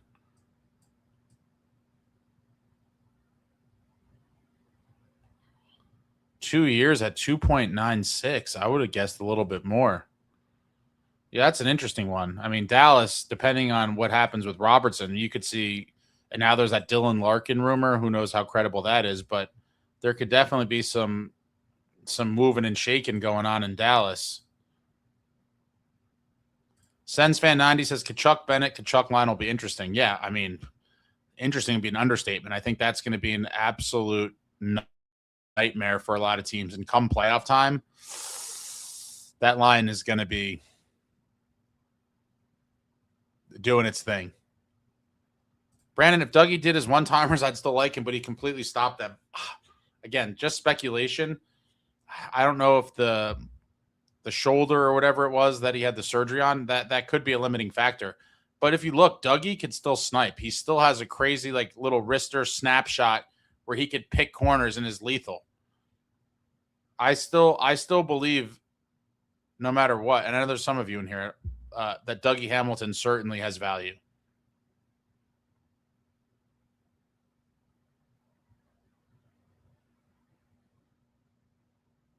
SensFan90 said, thought Quinn didn't want to take ice time from Luke in power play 1. That has to be one of the most absurd narratives I've ever heard. And a lot of people were running wild with that.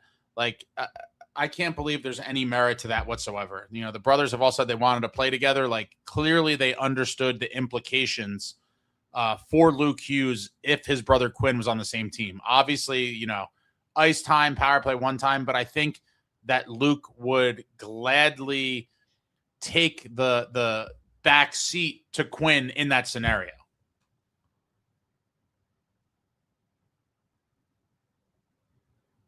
TJK says, hoping we could bring in Kyrou and Eklund to boost the top six. You think both, huh? That would be a pretty good summer for Sunny Mehta. First summer on the job.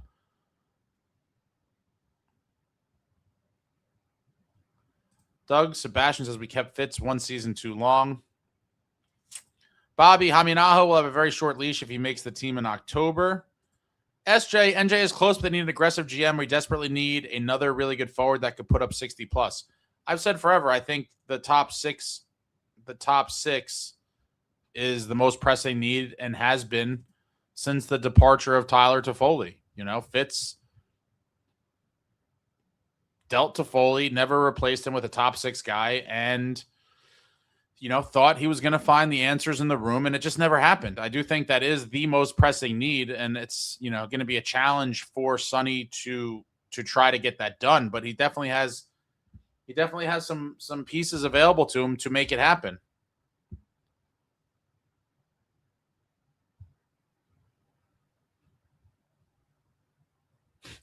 Alan says this chat is starting to sound like a soap opera. Guys, the Devils are not trading / getting any big names. Face it.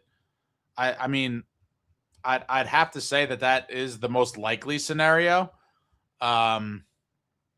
Just given, you know, how many big names are going to become available.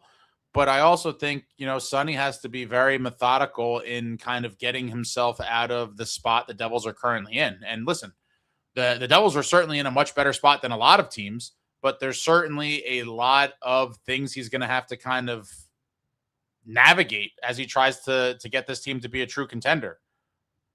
Doug says, like, the best case, in my opinion, is somehow shipping Markey and Hamilton and clearing all that cap.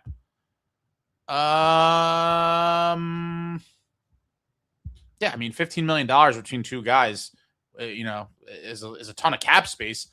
Both will have their challenges. I do think Dougie would be the easier one of the two, just given the seasons they're coming off of. So, Dougie being a right D, I think he would be much easier to move than Markey. But Markey, could a team take a gamble on him? I definitely think he is tradable when you start talking, you know, retention. If the Devils retain some, I think you definitely could move him. If you're talking about trading him with no retention and then to one of the teams that he approves, I think the conversation becomes a little different and it become a bigger challenge for Sunny to pull off. But it's definitely not impossible. You know, a team might say, you know what, Markstrom's a veteran. He was injured last year, blah, blah, blah. We believe that he could play, 45 games for us and give us a certain level of goaltending and make the move.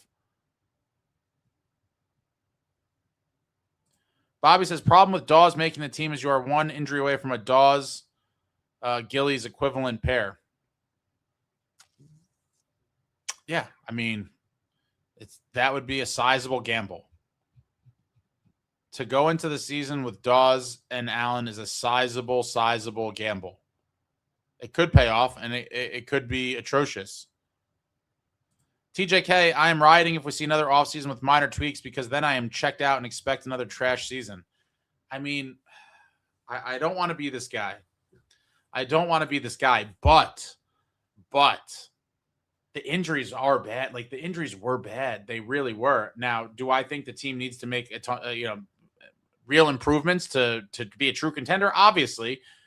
But I also am not going to be of the mindset that if there's only minor tweaks, like, they're doomed. I don't believe that either.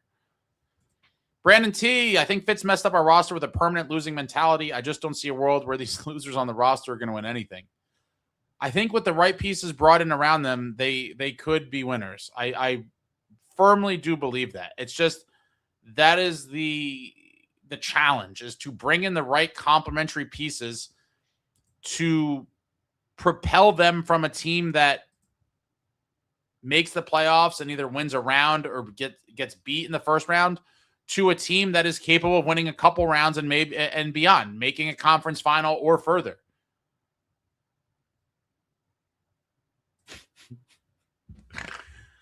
Matthew E., I'm releasing my destination list. Sidney Sweeney, Tate McRae, Scarlett Johansson. I would be okay with either of the three.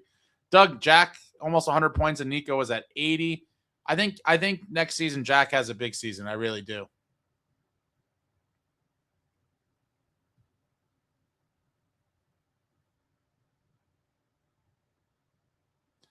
Jay Snow, now that Brady's gone, Ace, who's the guy you want in the top 6?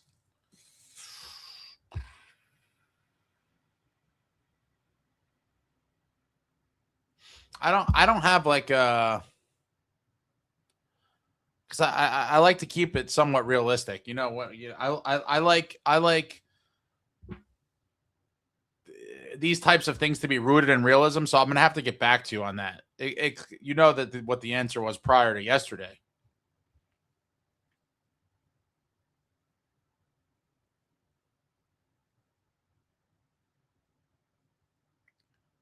Krongs is back talking about Cotter. I don't hate 2.3 just for a shootout ability. Would like to keep it under 2, though. Yeah, I mean, that would be ideal. The lower, the better across the board. But, and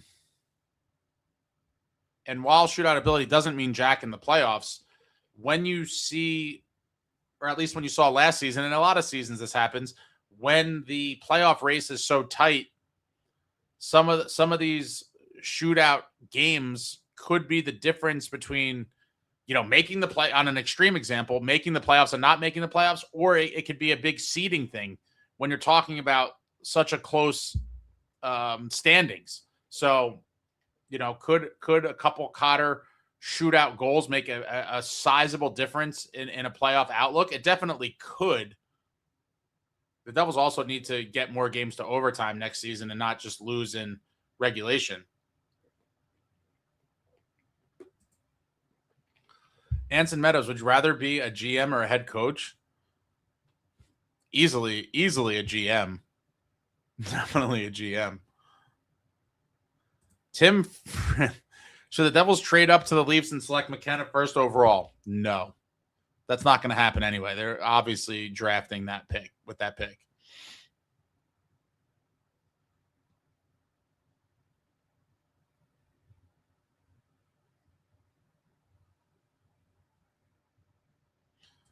Oh, Carson, it's okay. We'll be there for you next year. Congratulations on the cup win, my guy. Carson's a Canes fan who pops in from time to time. Jason, no, it's crazy we didn't have 130 goal scorer this year. I mean, with the injuries, is it that crazy? But I will say from an encouraging standpoint, obviously it's, when you hear that stat, you're like, oh my God, to not have a 30 goal scorer. And it's obviously a different time that I'm going to refer to right now. But the 2003 Stanley Cup champion New Jersey Devils, the last Devils Cup, 23 years ago and counting, that team did not have a single 30 goal scorer on it. Did not have a single 30 goal scorer. And they won as a team.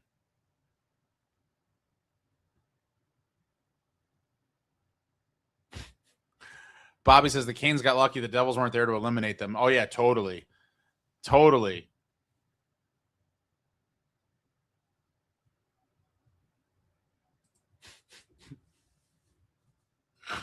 Yo, Ethan. Oh, my God. This is a throwback for those that remember this. Ethan says, Ace, I missed you. And telling you about my pre-dates, I officially retired that and only go on dates. Oh, boy. Oh, boy, Ethan. What is, I still never fully understood the difference between the pre-date and the date. And I think one of your pre-dates may have included a sleepover, which is a whole nother story. Dodonov and Mercer in your top 6 is a joke. I mean, that experiment obviously failed. Fitz. Yeah. When that signing was announced, I think most people thought like, oh, that could work out as a nice bottom 6 piece. And then when we saw him on the top line in training camp, I was like, oh boy, that is not what we were thinking. Doug Sebastian, the story has been if Jack gets hurt, we're cooked, and we need someone to have the ability to take over when, if he's gone. I don't think it's been talked about enough that Bratt had a bad season. So when you look at his final numbers, and Bratt's a guy that obviously thrives playing with Jack. Yeah, he finished with 20. He played all 82, 22 goals, 49 assists, 71 points. I would say definitely a down season for Bratt. I don't have the stats in front of me. He didn't do enough. No one did enough when Jack went down. That's the thing. And when you look at the roster, you're like, all right, you got Timo and Nico and Brad, and you got Dougie and Luke and some of these other guys, and you would think that if Jack goes down, obviously they're going to miss him, his presence and his production, but you would like to think that is enough talent to still win games and not completely bottom out, and that hasn't been the case. Jack goes down and you're like, the season's over, and that can't be. Like, these guys that are here need to step up and play at a higher level when Jack goes down, and hopefully he just doesn't go down, right? But it's the thing that is talked about every season, and the differential between when he's playing and when he's not is just too great. They have to close that gap, and it starts with your big guns being your big guns. The Insane Pollock, the Tkachuk brothers trying to be the first teammates to win since the Niedermeyer brothers. Tall task. Anson, for those that want to keep Dougie and sell Nemo, what is Dougie's long-term outlook with the team? Well, I think they would tell you that there really isn't one, and you're looking at more of a short-term situation.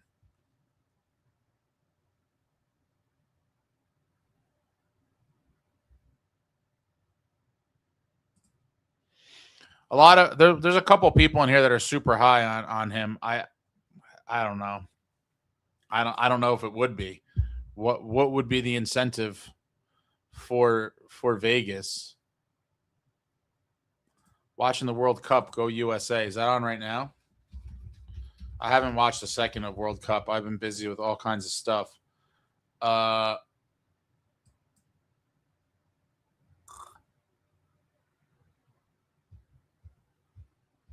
Oh, you don't mean like right this second?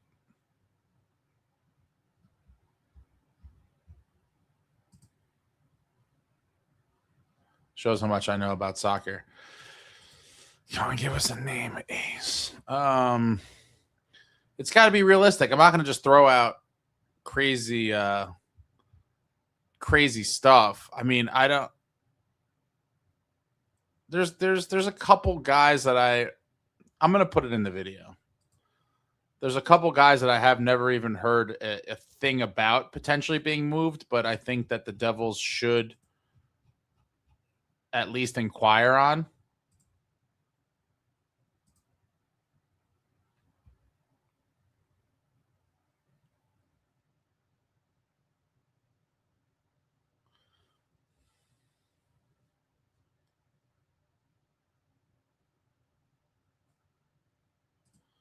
Doug, also both Hughes and Bratt had off-season shoulder surgery last season. These guys need to work their asses off this summer. I'm pretty sure all these guys are going into the offseason disappointed about how the season ended, obviously, and looking to have a big bounce back next year. And hopefully they play with that fire. But a smooth, how's the new gig going? Are you going to be at all the games? Do we get to look out for you and say what's up?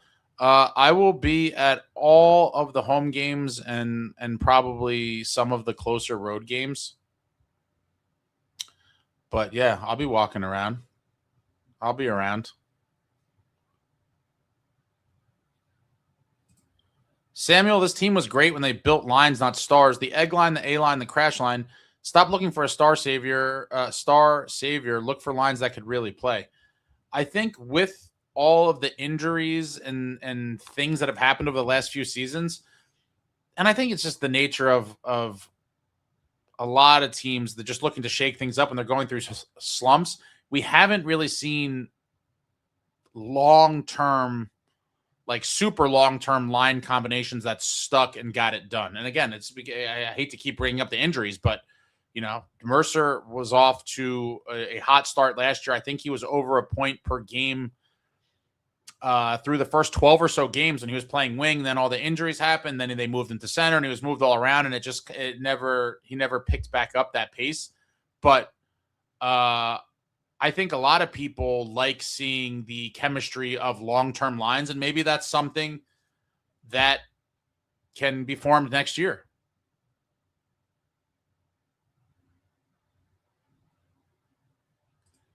Carcane, sup Ace, appreciate it. We enjoy it here. Won't take it for granted. There's more cups to win. Man, the images of Brindamore ripping off his shirt with the cup was just crazy. What a guy.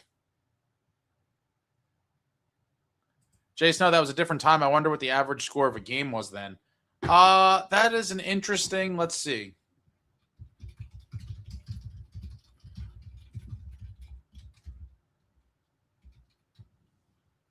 So again, we're going with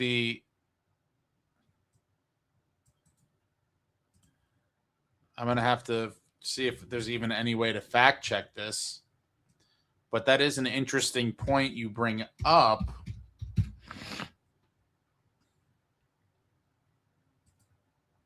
Wow. This is almost eerie. Hold on, I don't even want to read it actually. I'm going to put the graphic up because this is actually a bit surprising to me. Bear with me 1 second while I put this together. It's a little surprising.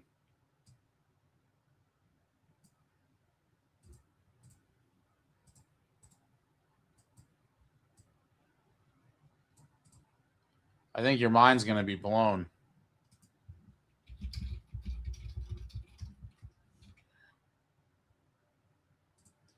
So this is in response to what Snow just said.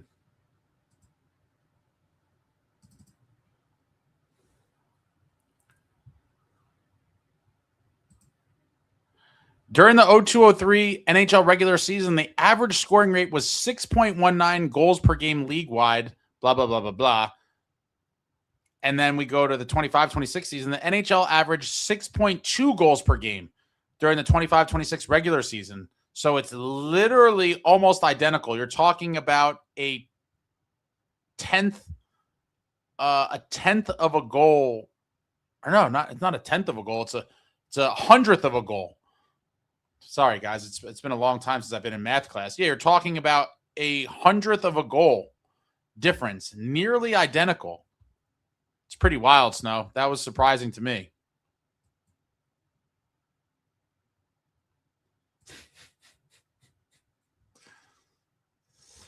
Carcane's years and years of knocking on the door. The Devils will be good soon and giving us hell if they can make some smart moves. Expect a good rivalry this year.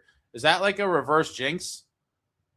Is that a reverse jinx? I think that could be a classic reverse jinx. And that you don't really believe that, Carson. Brandon T, very possible our GM was just the problem and our new one will light a fire under everyone to play hockey. That's my hopes. Yeah, I mean, listen, I think, I don't want to keep bashing the guy. I don't think we're bashing him. I'm just talking about him. But I do think players are smart, and I think they saw what was going on with Fitz here the last couple of years with the underwhelming kind of deadline additions and all that. And I think it was discouraging. And I do think that some of them probably kind of had their faith restored in the organization when Sunny was brought in. Bobby says, I'm definitely in the very small minority, but I'm all for trading Brett. Again, I'm of the believer in the Lou Lamoriello philosophy that in team sports, it's about the crest on the front of the jersey, not the name on the back. If there is a deal to improve your team, you must look at it. But I do think Bratt is a very good player. I think he is very important to the team. But in terms of an untouchable or an untradeable, I don't think that exists in sports. Brandon says, I would trade him as well. His history in the playoffs is not good at all. Yeah, but when you look at this team, whose playoff history is outstanding? I mean, not many.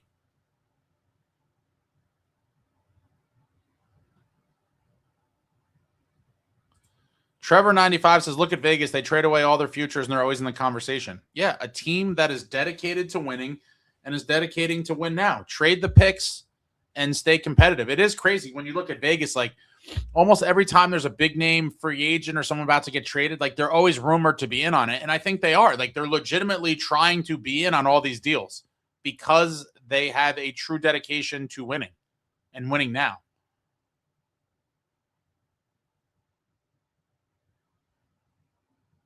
Bobby's really on the Robertson train. I just can't. It's just too much money, man. I can't see it.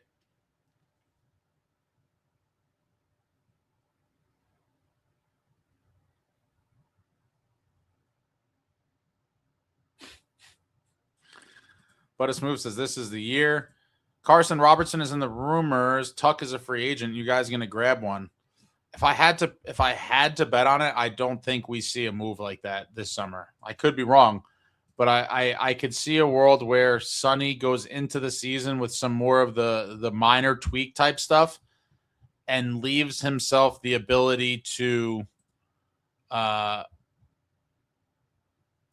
make an ad at the deadline or potentially earlier in the season if the opportunity arises.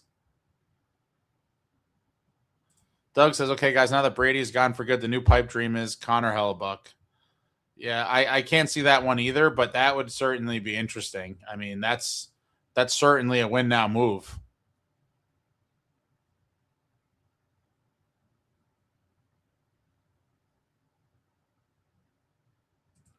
Chris says, Sharks say number 2 is in play. Do you think it's realistic to trade Nemitz, Mercer in our first for the number 2, and we get Stenberg?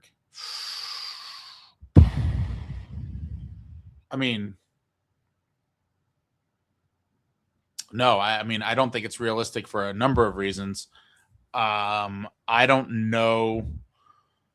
I don't even think that would get the deal done. I think the Sharks would get stronger offers than that. I could be wrong here, but I feel like they would probably get slightly stronger offers.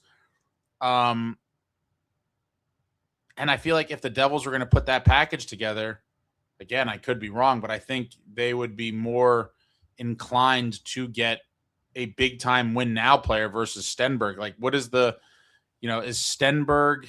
It really just depends on where Sonny's at mentally and what he really believes of this team as of today and when he thinks they could really contend. But I can't see that for a variety of reasons. I just can't see the Devils making a trade like that to get the number 2 pick. Yeah, I don't think it does it either.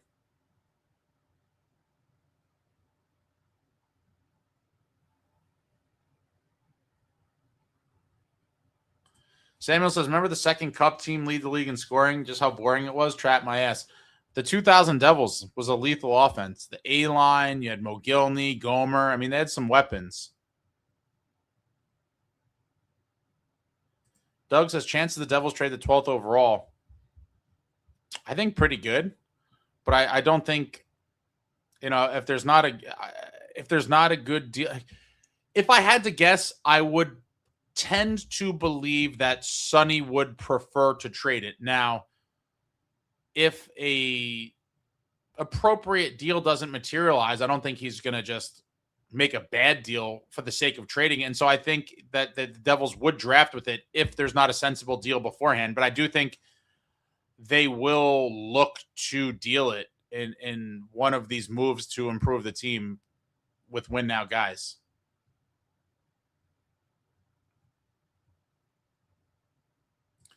Vegas should have played Schmidt. Imagine Hellebuck goes to Vegas.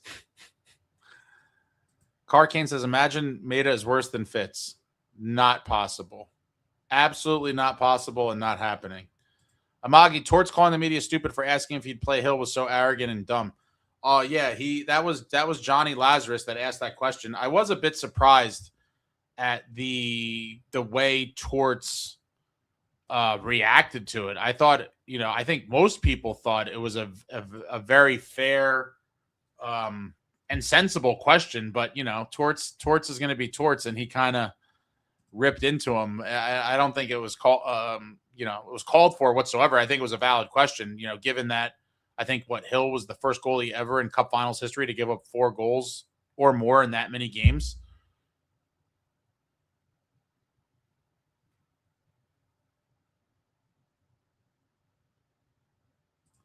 But a smooth, I want Markstrom to be there for a cup win. Just make the story that much better with all the flack he took for this past season. And then he goes back to being a monster and gets us through. I mean, that would certainly be a redemption story, right? Jacob Markstrom hoisting the cup as a member of the New Jersey Devils. That would be interesting.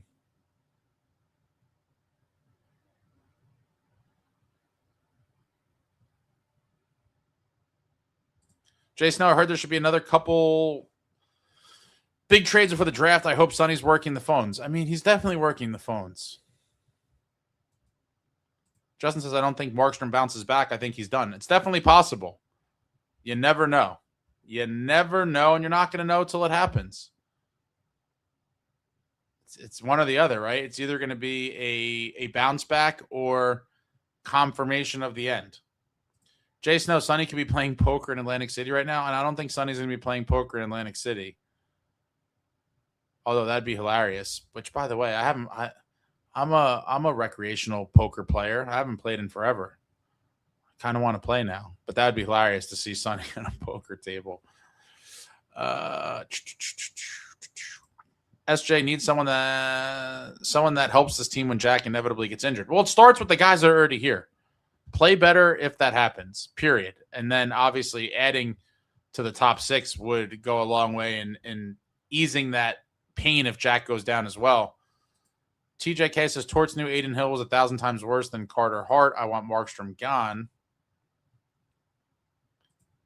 Car Canes, if you guys and Sunny are serious, need to hire a coach. Knobloch, Woodcroft, Torts, not the greatest idea, but you guys waited too long to snag DeBoer. Keefe isn't real. He's AI. Man, so many people are down on Keefe. It's interesting to me that he's getting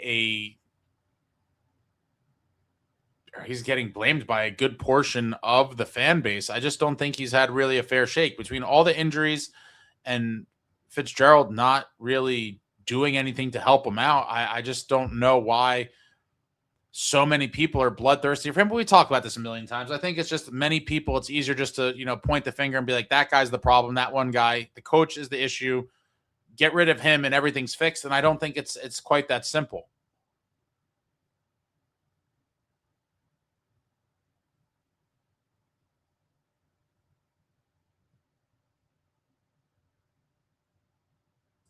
Insane Pollock. Hill won a cup, though, and bailed out the defense massively against Florida. Canes made the change, and it worked. Putting in Hill would have been worth the gamble. Cassidy would have done it. I think a lot of teams would have done it, given the amount of goals that Carter Hart was giving up. But for whatever reason, Torts thought he was the best chance to win. TJ says, I want Levi or Casa. And then Bobby says, might as well ride Dawes if those are your guys. Yeah, to me, those are all... I don't see outside of you could, lean on the experience if you're going to value that a lot. But in the end, I don't think either one is a clearly the easier or better choice over Dawes. But a lot of people have it in their minds that Dawes is never going to be an NHL goalie too, which I don't fully understand either. And it's just opinions, guys. These are just, things to talk about. Snow says, if Sunny's shopping Markey, he's got to have a goalie replacement in mind. Yeah, I would imagine that he's definitely, plotting out his potential moves and not just going to be like, oh, do you go on a trade for Markstrom without having a plan in the event that he finds a taker? TJK says, I don't mind keeping Dawes and running 3 goalies. Krung's Keefe is just an easy target. His record has been really good before joining the Devils. Yeah, he never missed the playoffs ever until this past season. TJK, Keefe has had 0 playoff success in Toronto. Well, I mean, I firmly believe Toronto's cursed. Snow, Keefe needs a roster that's competent. I think that's a fair statement. MCL, how did you get the back plate of Brodeur? Oh, long story. You could see that. Most people don't even know what that is. Shout out to MCL with the eagle eye. It's a long story, but, I've been curating a Devils museum for quite some time. Hopefully one day I'm able to bring this to the masses, but that was a pretty cool item that found its way into the museum holdings.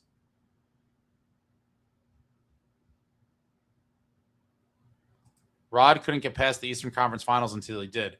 Yeah, and that's something that I say about, people always like to point to guys that have won before, and it's like, I forget how many. It's not a lot of coaches that have won with two different teams. It's not many, and to your point, Snow, like everyone never won until they did. Everyone wins for the first time sometime, right? So why not a guy like Sheldon Keefe? Yeah, every coach with cup success started with the first. Exactly. I hate that argument, and a lot of people use it. SJ says, love our defenders, but one of them got to go. Many non-puck movers. Sens fan talking about Wallstead. Yeah, people speculating Minnesota might do something there. But, yeah. Dakota says no. Car Canes, if Markey plays good, I seriously see the Canes looking at him around half retained. I think that would be insane. Of all the potential destinations, I just don't think that Sunny could deal him to the Canes. That's a little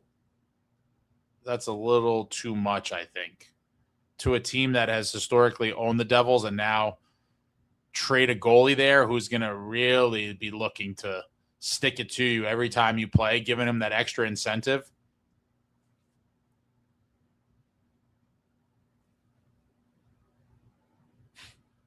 Samuel says Keefe had a third and fourth line that couldn't beat the Cub Scout squad. Bobby, he's an RFA this year, but I'd love to include Bratt in a package for Marchenko. I don't think that that Sunny is going to touch any of the core pieces anytime soon. That's just the feeling that I get. Now, that's not to say that at some point he doesn't, but I don't think he does it anytime soon.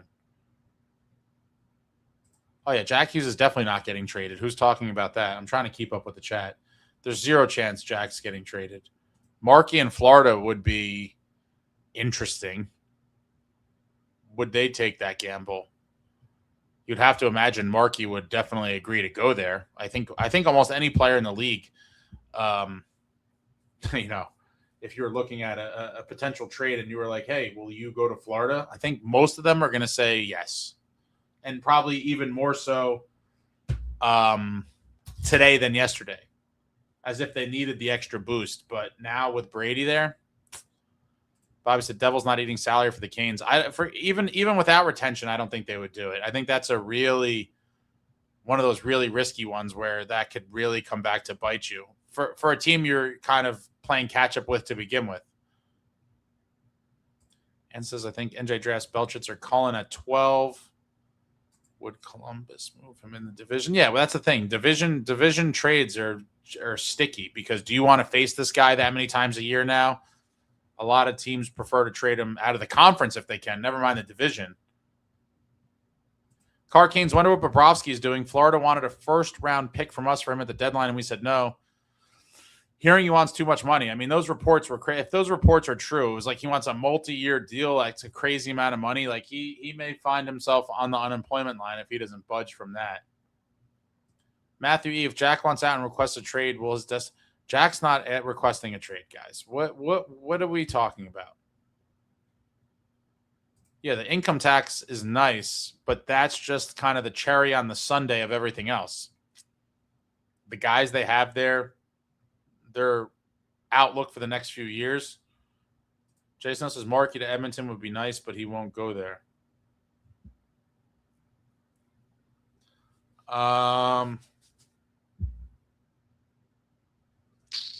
You never know. Could he believe that he could win there?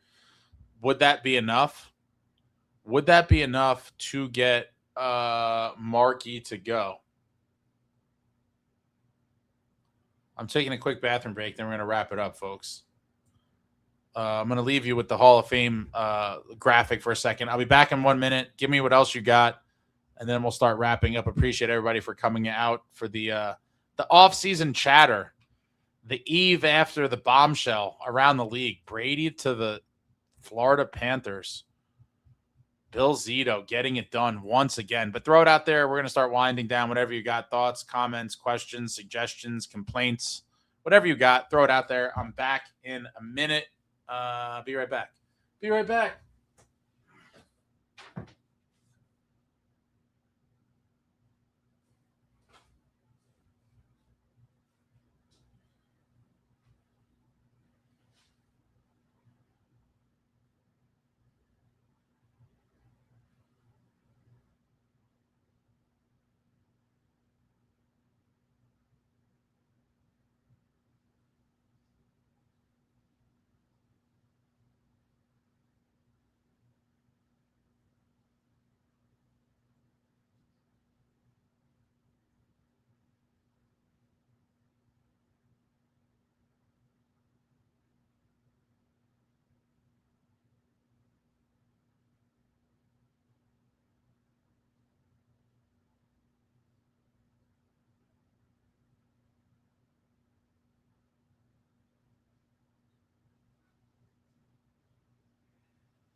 And we're back. And we are back. Boom. All right, what do we got here? If we notice you at a game, what is the best way to approach you? Just come up and say hi. I'm a normal guy. Just come up and say hi. What is the news? I mean, did you just get here? There's a rewind button. Yeah, you guys. Yeah, some of you guys are ridiculous. Blah, blah, blah. Doug, if Jack keeps his momentum for post-Olympics and puts up a Celebrini type of season, we are a playoff team. The main factor needs to be getting us a true contendership by surrounding him with a sniper. Yeah. I think that has kind of been on the docket. Oh, my God, the chat exploded here. Been on the docket for a while. Always wash my hands. Definitely don't do a sneaky from behind rear naked chokehold. That would not be appreciated. Please don't do that. I heard Mark, you wouldn't wave to Edmonton, but how does anyone know this? This is just like, how would anyone even know that? I'm actually astonished. I'm actually astonished at the amount of things that get, and it's probably purposeful to some extent in some of the scenarios, but the amount of stuff that I would imagine teams want to keep super hush that they get out. And I think being the cunning poker player that he is, I think Sunny's going to try to keep a lot of stuff under wraps. Like someone else said it in the chat, I think, in the last couple days, that, you know, no one really has any idea of what Sunny's up to or what he's thinking. And I think that's a positive. Oh, man, McDavid's next team, I hate to tell you, I could totally see it being the Rangers. I really could. I could totally see the Rangers moving heaven and earth to try to make that happen. And from a marketing perspective for both the Rangers and the league as a whole, getting McDavid to New York, I think would be just, I think it would be monstrous. Carcane says, put Brindamore in the Hall of Fame. I talked about that briefly earlier. You probably came in after that. Arena, Tkachuk, and Price don't have any rings. I also don't think it's fair to keep guys out because of lack of rings, but obviously, you know, cups are a part of a player's resume and certainly taken into consideration, you know, when the committee is evaluating guys to enshrine into the Hall of Fame.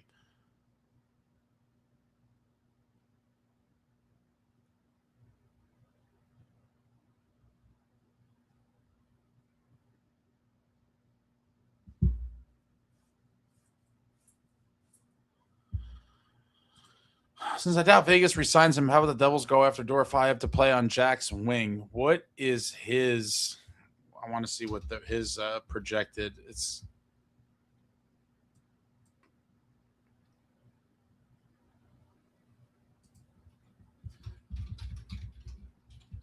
his contract projection's got to be.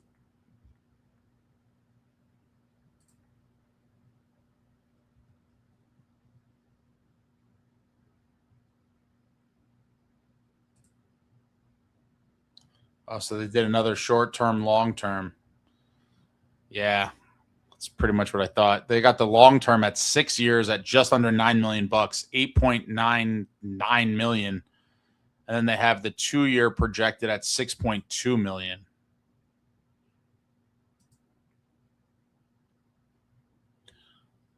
That's definitely an interesting one if the cap space is there, but again, you gotta make that space. And St. Paul's talking about Keandre Miller. Miller, who sucked on the rags, goes to show you coaching can change a player. Rod Brindamore, you, folks. Rod Brindamore, you. We need centers in the AHL. How do I ask a question? The same way you did that. Wasn't that a question in itself? Amagi says we can't be the New Jersey Jack Hughes. Too much talent on this team. Completely agree. Other guys just have to get it done. It was just an underwhelming year for a lot of guys last year. And if it happens again, the team's going to struggle. SJ hoping LeChance takes a huge step. Love his game. Curious to see what he does in camp. And I'd imagine there's a good chance he's probably at development camp. Yeah, when his dev camp is next week. I believe the 1st. I think they're going to announce the dates in the next day or so. But I think it's going to coincide. It usually overlaps like right around free agency.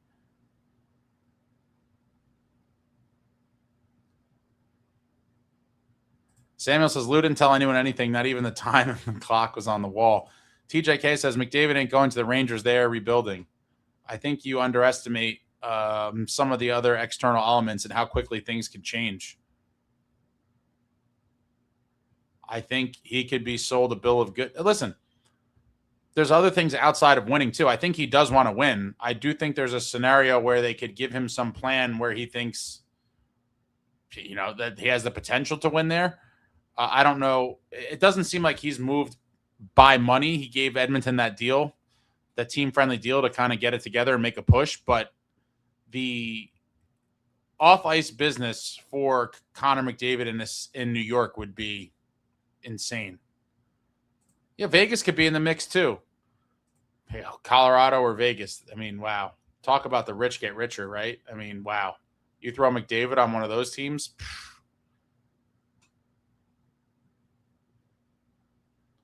Matthew, the Hole can't get in the Hall of Fame because of rings is dumb. By that logic, McDavid shouldn't be in the Hall of Fame. Yeah, but his numbers, I think, are also in a different stratosphere of the guys that you're also, comparing him to with no rings. But McDavid could never play another game in the league again, and he's clearly a first ballot Hall of Famer.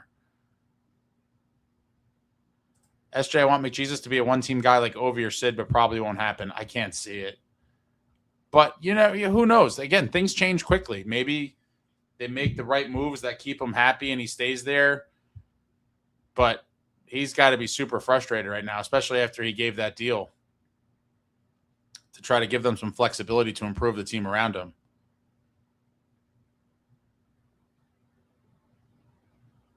Taylor Hall is a badass still. Yeah. I talked about him last year when his name was coming up, and so many people told me how he was old and washed and blah, blah, blah. What a playoffs for Taylor Hall. Vegas only has $5 million. And then Snow says Vegas always seems to make things work. Yes, they do. Yes, they do.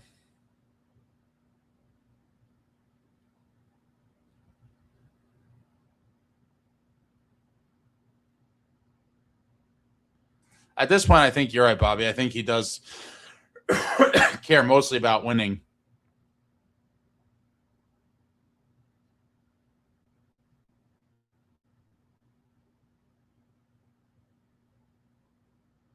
All right, guys, I think that's it. It's late.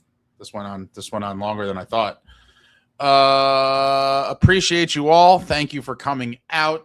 Keep your eyes peeled. Make sure you go subscribe for NJ.com, folks. Subscribe for NJ.com. I'm going to have a tons of articles and things this summer and obviously throughout the season. Obviously, lots of videos and lives will be coming here this week. You're going to get some in the next couple days, some draft stuff, some free agency stuff. I'm trying to think. I got some other things in the works. I always got some things in the works.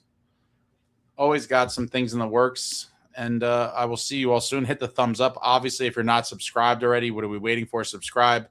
As I mentioned earlier, follow me on the Twitter and Instagram.